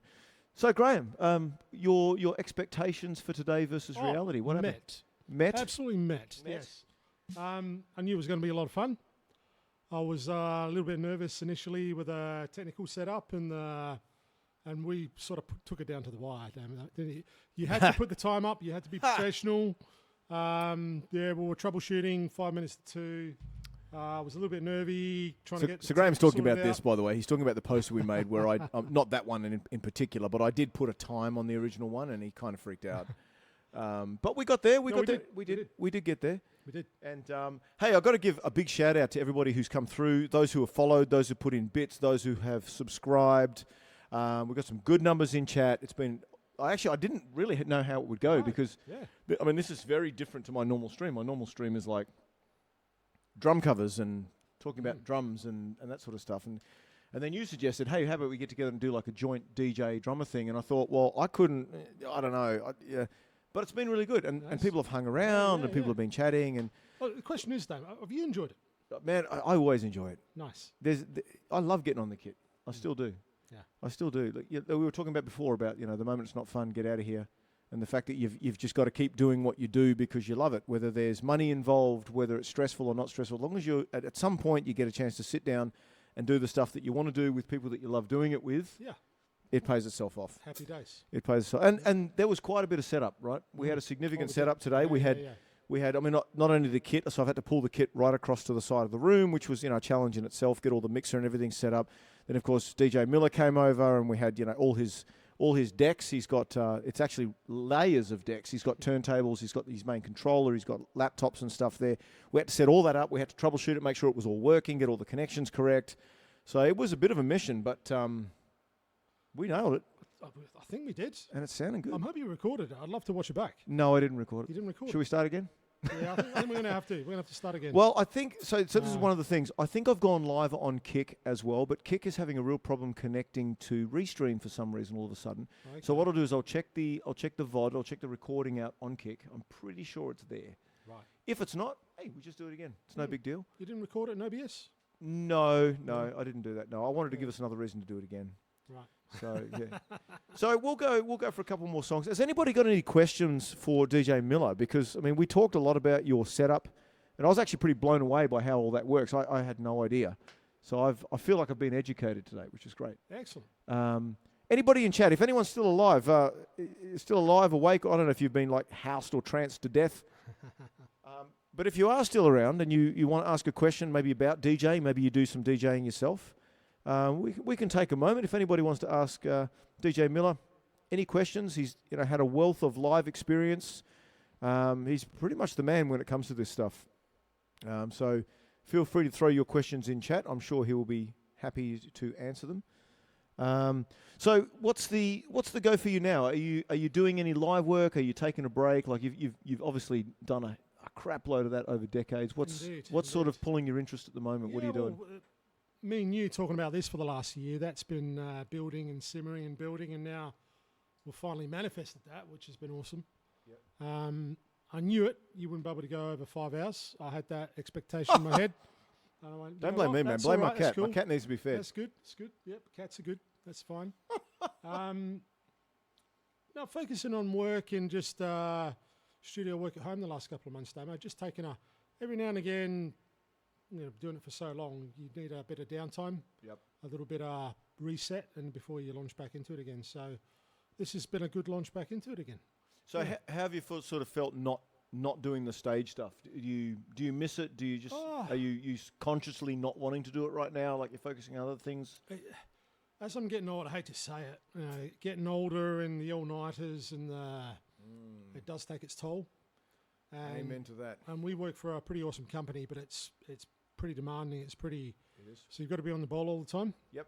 And gigging once every couple of months, I think it's, an all-nighter gig's probably doable now, but I'm certainly not every Friday, every Saturday, every Friday, every Saturday, rock up to work, 9 o'clock Monday morning, all guns blazing, ready to go. So I'm definitely... He just called me out there. My match fitness is no longer what it used to be, what I've been giving Damo. So I'm out there every week. I'm out there doing it Fridays and Saturdays and going away on tours and doing that sort of stuff. But again, as you said, you're not necessarily doing it for money necessarily anymore. So there's no real need to be out there. It's more about if you feel like you want to be out in front of a live crowd. Yeah. And I know what it's like. Like sometimes, as much as I play all the time, there's something really, really nice about being able to come into your room when you're ready, go live when you're ready, play what you want, finish when you want. Yeah. And, and maybe you can make a bit of money out of it. But it's good fun. Well, I think you've got to be selfish. Yeah. You've got to be selfish because, you could always hire a jukebox and just do it that way. It's like if you're going to be doing your stuff, you do your stuff and you do it your way. I mean, I'm also loving the fact that I don't have to pack my gear up at 3 a.m. and drive it, walk it down steps into my car, pay for parking, drive home with all the other people running around on the streets with knives and whatnot. What else? It's just... Well, I've got some stories I can tell you from what I've seen in those bizarre hours of the morning in Northbridge. Oh, well, that's where I play. So there can be... Yeah, Devil says amen. Yeah, so Devil's obviously... It sounds like you're talking from first-hand experience there, Devil. It's tough. It's tough. Look, I won't ask you how old you are, Miller, but I'm hitting 50 in about a month. No way, you're older than me. Really? You're old man. Yeah, nearly twice as old. Wow. And I've been gigging since I was 16, so I've been in clubs pretty much week in, week out since then. And I actually got to say, it's actually probably gotten better, if anything, in clubs and on the streets early morning than it used to be. The 90s were fucking scary. They were just scary. I mean, I got attacked with knives in the 90s. Like, there was just, it was a bit lawless out here around then. It's actually cleaned up a lot. There's idiots. There's always idiots. There's the meth people. There's all that sort of stuff that comes out early in the morning, and you got to keep eyes in the back of your head. And as a musician, most of the time when you're a musician, you get offered, free beers and free drinks and whatever all night. You don't take them because you're doing a job, and then like 2 a.m, you're literally the only person in town that isn't drunk or isn't on something, and you just want to get the hell out of there. And certainly at 50, that's me. And it's fun. It's fun when you're there, but it's kind of like, this kind of isn't my vibe anymore. And as much as I do it, my band tends to go out in the bush, and we do like country shows, and that's a whole different experience. That's much different. But yeah. So Orma, how you doing? Has he mixed vinyl with 1210S? Do you know what that means? Oh, heck yeah. That's the turntables I've got right here. Oh, These are their Technics 1210 Mark IIs. So currently, I don't know if you were here earlier for the breakdown, the talk of the breakdown of how the technology works, but I'm currently using Technics 1210 Mark IIs, and I'm using a blank vinyl with a controller that's called Phase. Do you want to show that? Which allows me to... Just hold that up to the camera again so they can see it. So this is the Phase thing, is it? Yep. That's it, yep. Called Phase. Yep. It's a digital receiver where it basically turns your blank disc into a vinyl. And you can load the electronic music file, anything in your collection, and treat it like vinyl using Technics 1210 Mark IIs. Dude, that's actually sick. That's really sick technology. Orma, are you a DJ as well? Do you get on the decks? I'm keen to know. And welcome in, by the way. How did you find the stream? Did you just waltz on in, or did you come in with a raid with somebody? Or it's good to see you.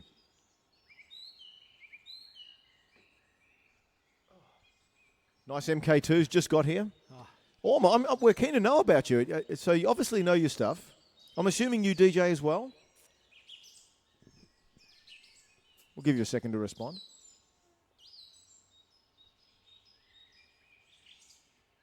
See, this is a good thing, is people get to talk about gear. And I love talking about gear. Well, this is all brand new to me. As you know, DJing, there is no, unless it's a drum and bass gig or a breakbeats gig where you've got an MC up there going yo, yo, yo.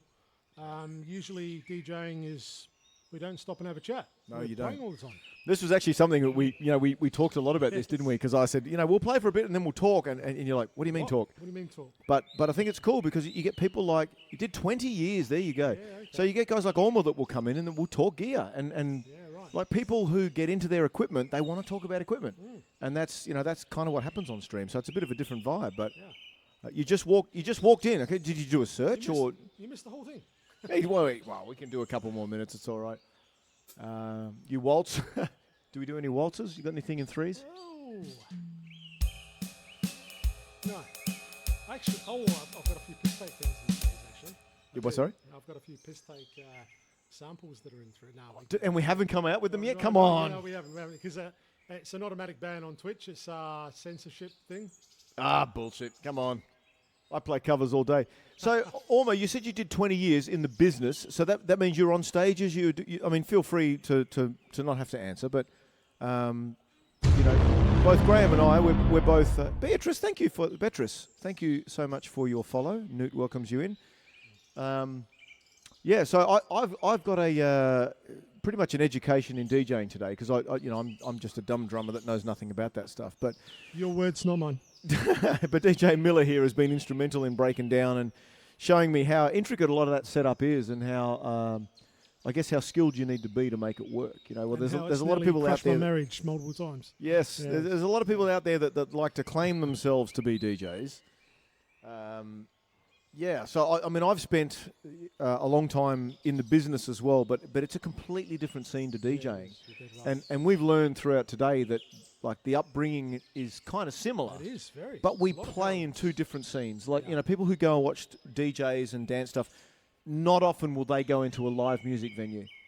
When I say live music, I'm talking like a live musicians, like a band, like a rock venue, and vice versa. Like I talk to my friends who are hardcore rock and metal guys, they wouldn't be seen dead going to like a music festival where there's like trance and EDM and that sort of stuff. It's just that those two sides are massive sides of the same coin. How did we become But friends they again? never- well, How we- did this happen? We got stuck in the same office for our day job, right?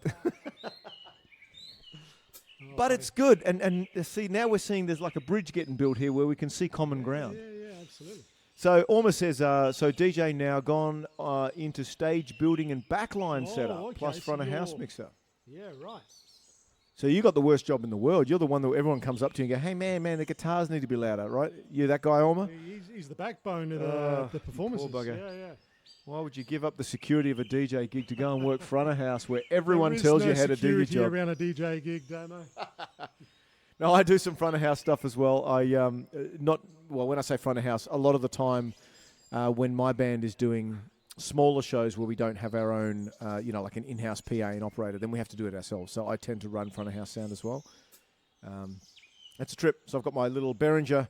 You probably can't see it. I'll try and get overhead view. No, it's kind of in the corner. Oh, you can just see the corner of it there. The Behringer X32 rack and a bunch of other stuff. Everything's running through that today. And then going into another interface, actually. It's going through an RME Fireface, a Fireface UFX, and that's giving you the stream that you're hearing. So, yeah, we understand. We feel you, Orma. We feel you. Not bad for a drummer, eh? The setup here is unbelievable. Well, what I can see in front of me, like you guys have got a few angles of the setup. What I can see in front of me, it's like, wow. I've never seen a drummer that's been technical savvy, streamer, all over sound, all over. Yeah, it's a testimony to Damo. Well, you know what? It's kind of a changing thing because I think now with bands, especially bands who are running backing tracks and stuff a lot, the drummers have to do that. Like running click tracks, drummers have to do that. So drummers have to know about things like Ableton and they need to know about Pro Tools. And that's really where I got my start because originally I started recording all my own demos and albums and stuff like that. So I got a good education in learning how to mix, producing, right? Production. You're up to speed on Ableton then? Big time. Yeah, I didn't know Well, that. when I say big time, maybe not, but in terms of like instrument editing and production, EQ, compression, Nice. mixing, limiting, all that sort of stuff. Yeah, I'm up to speed on that for sure. I have been for decades. I was originally using Pro Tools, but I've moved over to Ableton, and I've moved over to Ableton because there are some plugins with Ableton that Pro Tools doesn't handle that I really need. And a lot of that now is to do with running backing tracks and also lighting programming, which is the next thing I'm going to be learning.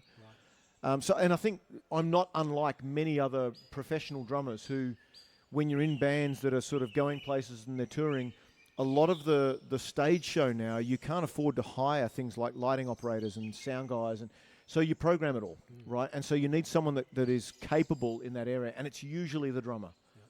And It's so usually the drummer.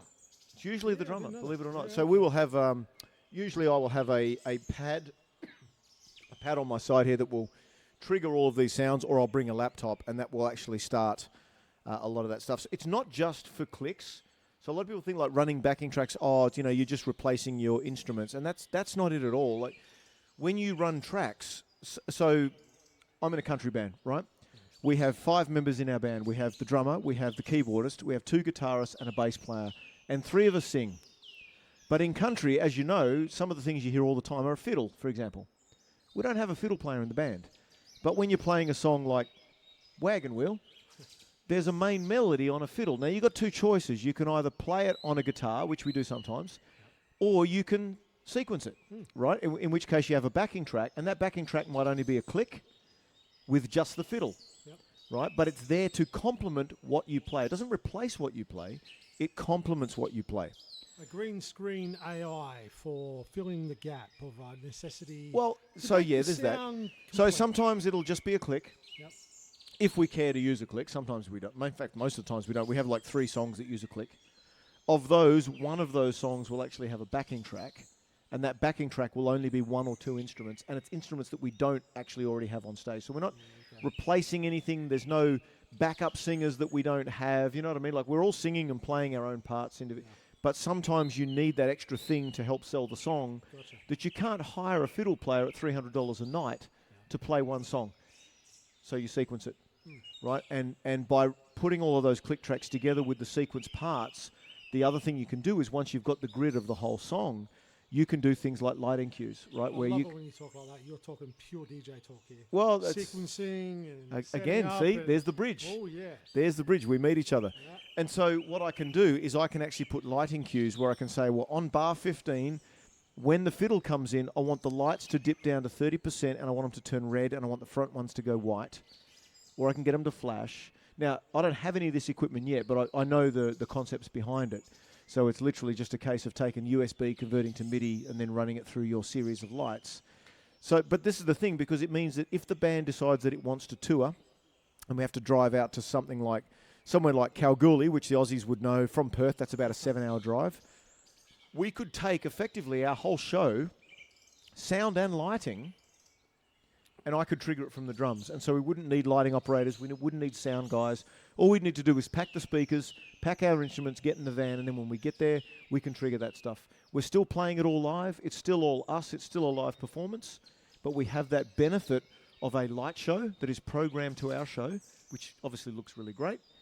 But we don't need people to do it. So it saves us money and it gives the crowd the best possible performance. That's the smart way of using technology, right? Yeah, absolutely. So, but again, the same as you do in the DJ industry, you have people that use that technology to fake the fact that they don't have any Takes skill. Too far. Absolutely. They take it too far, and you Yeah, can always do automate a that. lot of it and take the fun and the skill and the art out of it. Yeah. Yeah. Or using AI to write your songs and stuff. Like you can do that, but that's not what you want to do, man. Like, have some integrity. It's like You know? checking out a life. Yeah. I'll just automate and let some artificial thing take over from me. Yeah. Where's the passion, the drive? It's all gone. These bands taking my work away, says Orma. No one's taking work. Look, the reality is, Orma, none of us are getting work. That's the. Once the money started disappearing from the live music industry, I don't think people were squabbling over crumbs, pretty much. So, I don't know. Look, I just want to send a shout out to all of those people who have come through today once again. It's really great. Again, we didn't really know what to expect on the stream, but it's been pretty awesome. We've got a bunch of people in here. We've had raids, we've had follows, we've had bits thrown around, we've had subs.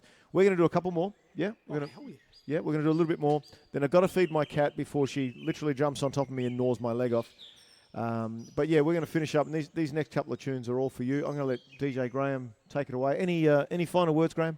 How we close off? Do we go out nice and soft and just ease out, or do we go out absolutely banging hardcore metal style, or do we Metal style. I knew you'd pick up on that one. Metal Or style. do we go country and waiting pull all out some fucking Dolly day. Parton remixes and boot scooting cowboy stuff? Now I'm curious. Well, now you are very What the curious. hell is in those I was talking complete 16,627 crap. I songs? don't have any Dolly Parton boot scooting stuff, but I knew you'd pick Look, up. Mel's is sending love for Dolly Parton. Come on, we've got to give some love to Dolly, right? That's what it's all about. What's the closest I could go with that? Music is making a big return, so it's good. That's good to know, Omar. Yeah. Yeah, I got to say, over in that part of the world, it's absolutely. I mean, some of my favourite bands are from there, and we were talking earlier about there's something in the water over there. It's, whew. It has been like ever since ABBA. Ever since ABBA, it just kind of. I don't know what's going on over there, but the bands are good. The bands are really good. All right, I'm going to let you pick whatever you want. Yeah. Yeah, let's run it out for the next 20 minutes, Okay. half hour, and we'll just rip into it. Guys, feel free to stick around. We will raid out after this one. I don't know who to raid to. I generally raid drummers, but again, we'll go for another 20 minutes, and we'll see how we're feeling. And Tonight then I've we'll made an find someone. impression, hey? You're now opening your usual mindset to raiding possibly DJs or... No chance in hell. It's still going to be drummers, but we're going to have some fun for the next 20 minutes. All right. Don't get ahead of yourself here, Graham. In it to win it, says Tropical Bucks. Here we go. Even Barbara Streisand. You got some... boom. All right, here we go. Barbara Streisand. You got Barbara Streisand? Come on, tell me you've got some Barbara. There's got to be one Barbara song in those 16,627 tracks. Orma, thank you so much for your follow as Lexi gives you a cuddle on the way in.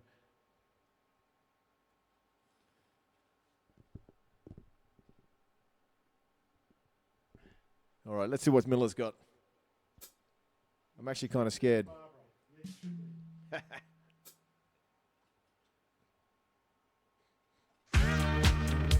New Oh, York shit. is the place of opportunities. If there is any place in this world that you want to come to be able to make it big, or to go after your dreams, it is New York City.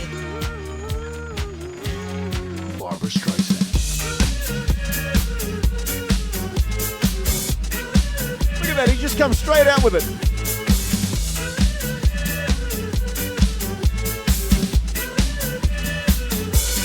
Barbara Streisand.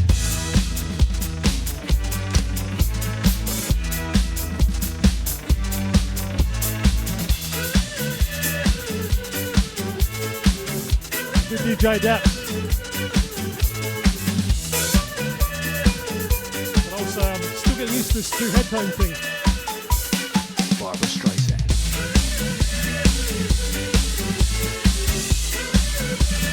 Do it, Melzer!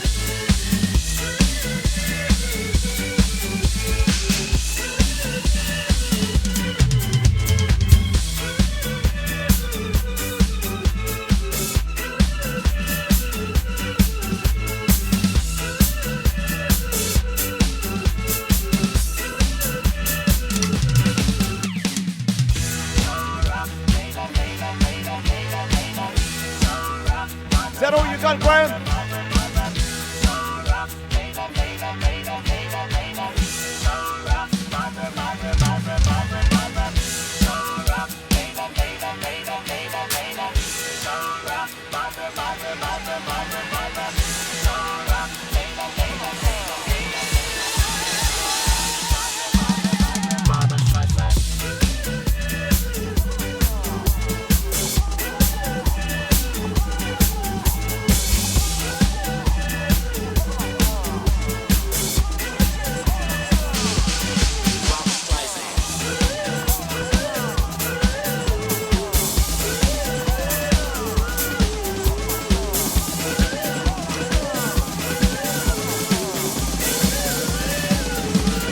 Barbara Streisand.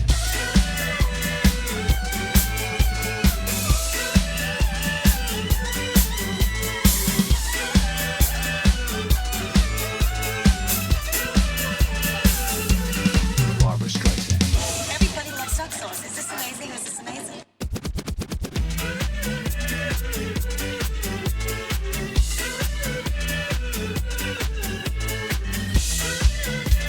What else you got, Melzer?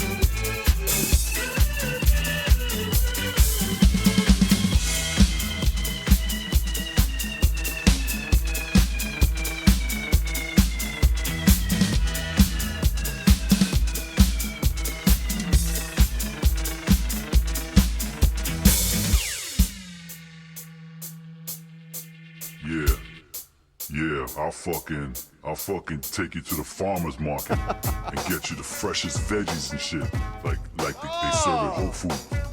Y'all take you antiquing and buy you the nicest dollhouse, hand painted. Oh shit, alright, I'll fucking take you horseback riding on the white sands of sunny Portugal, motherfucker. I'll fucking take you to Martha's Vineyard to go clamming and shit. Eat some bisque, some New England clam chowder up in this piece. I'll set up a juice glass for both of us. We'll do the master cleanse, and I'll help you get the mental clarity that you Blues, how you doing? And help you with your IBS. I'll fucking take you to a yoga ashram and shit in fucking Toronto.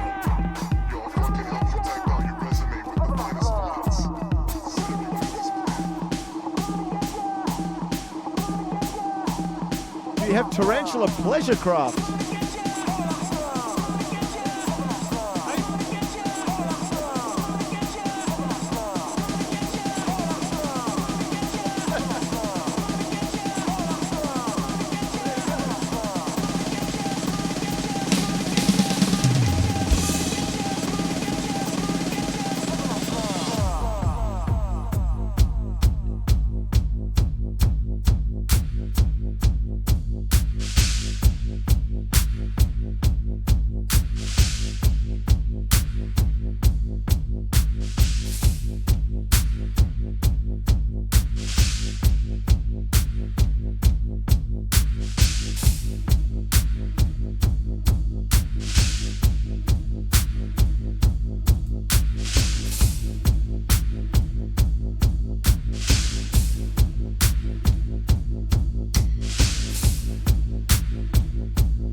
I'm confused.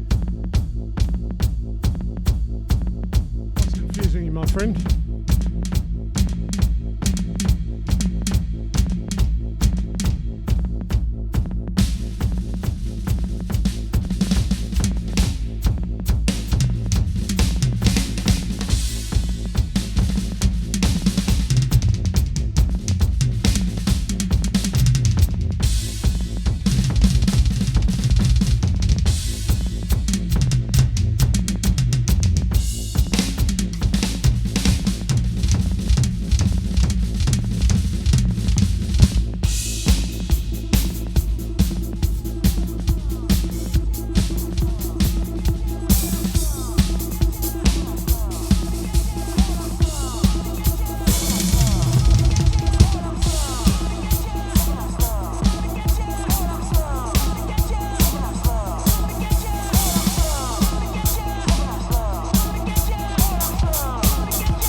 Red Light Tiesto.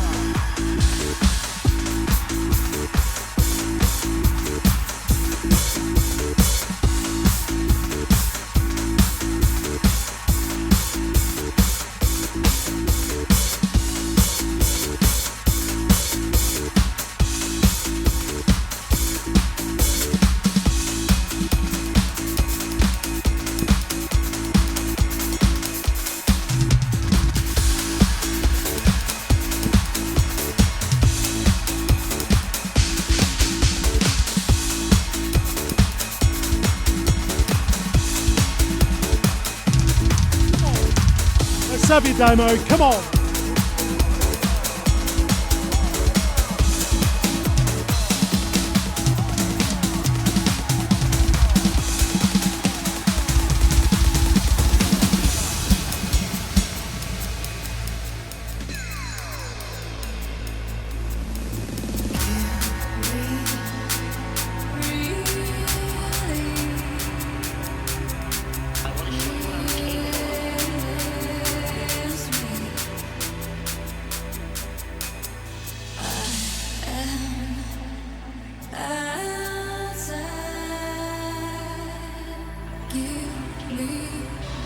Calling Perry Mason. An Aussie track.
Last one. Smack my something up. What's it called again? It's on the cover. Encore, what? Smack my.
make sure you're following DJ Graham Miller.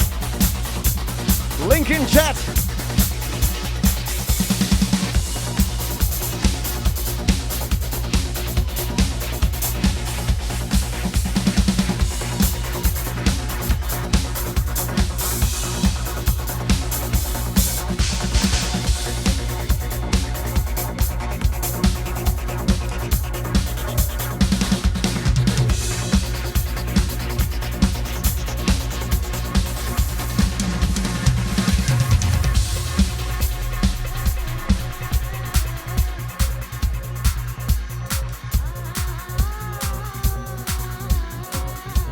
Insomnia.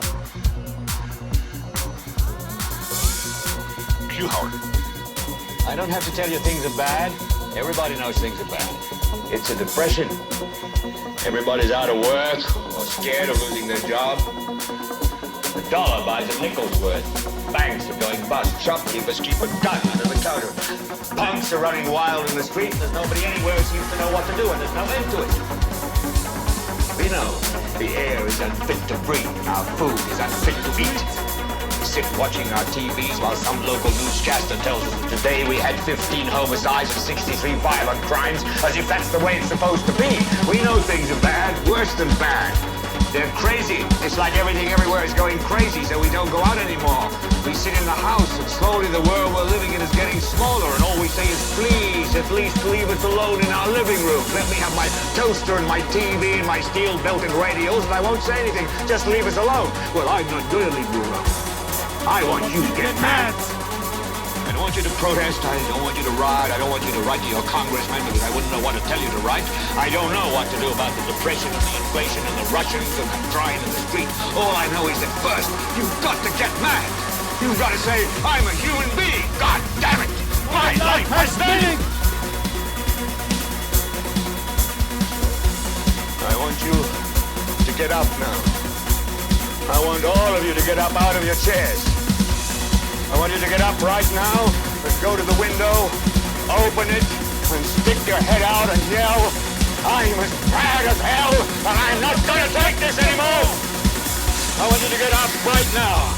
Get up, go to your windows, open them, and stick your head out and yell, I'm as bad as hell, and I'm not going to take this anymore. Things have got to change. How many stations does this go out? You've got to get mad. 67. I know it goes to Louisville and Atlanta.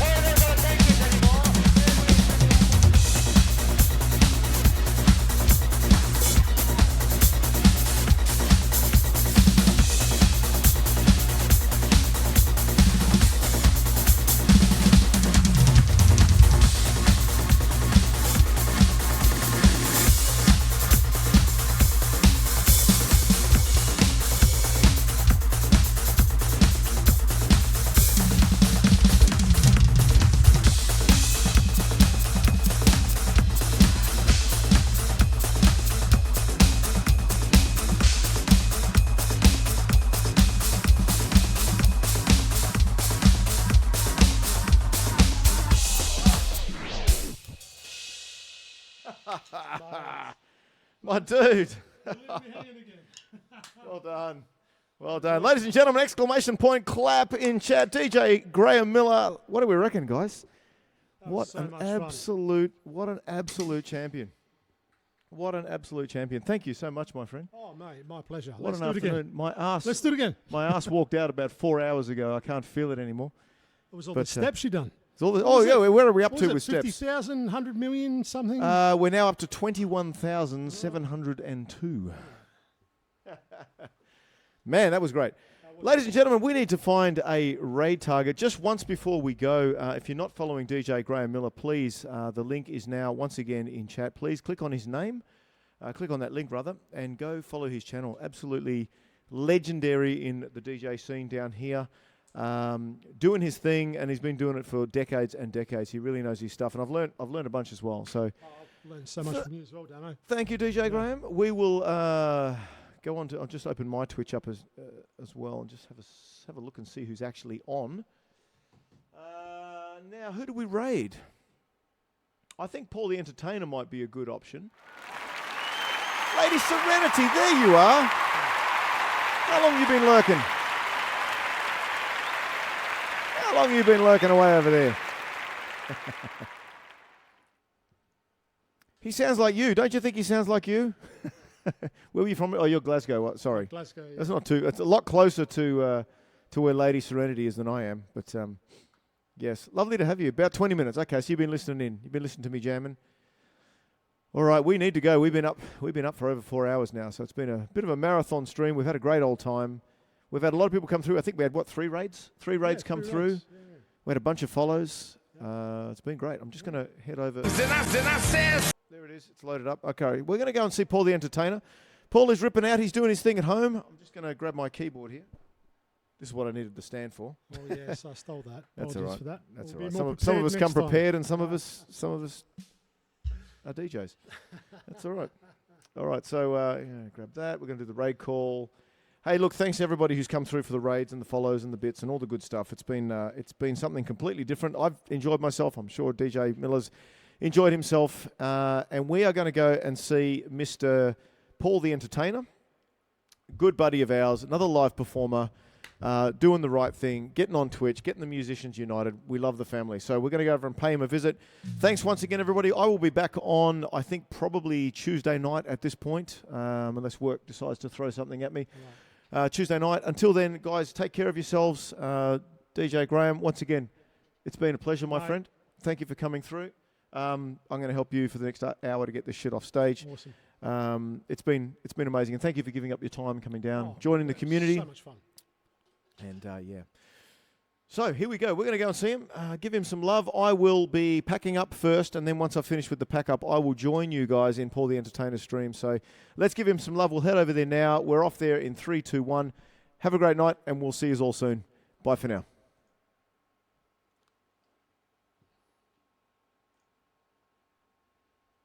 I want you to hold my hand.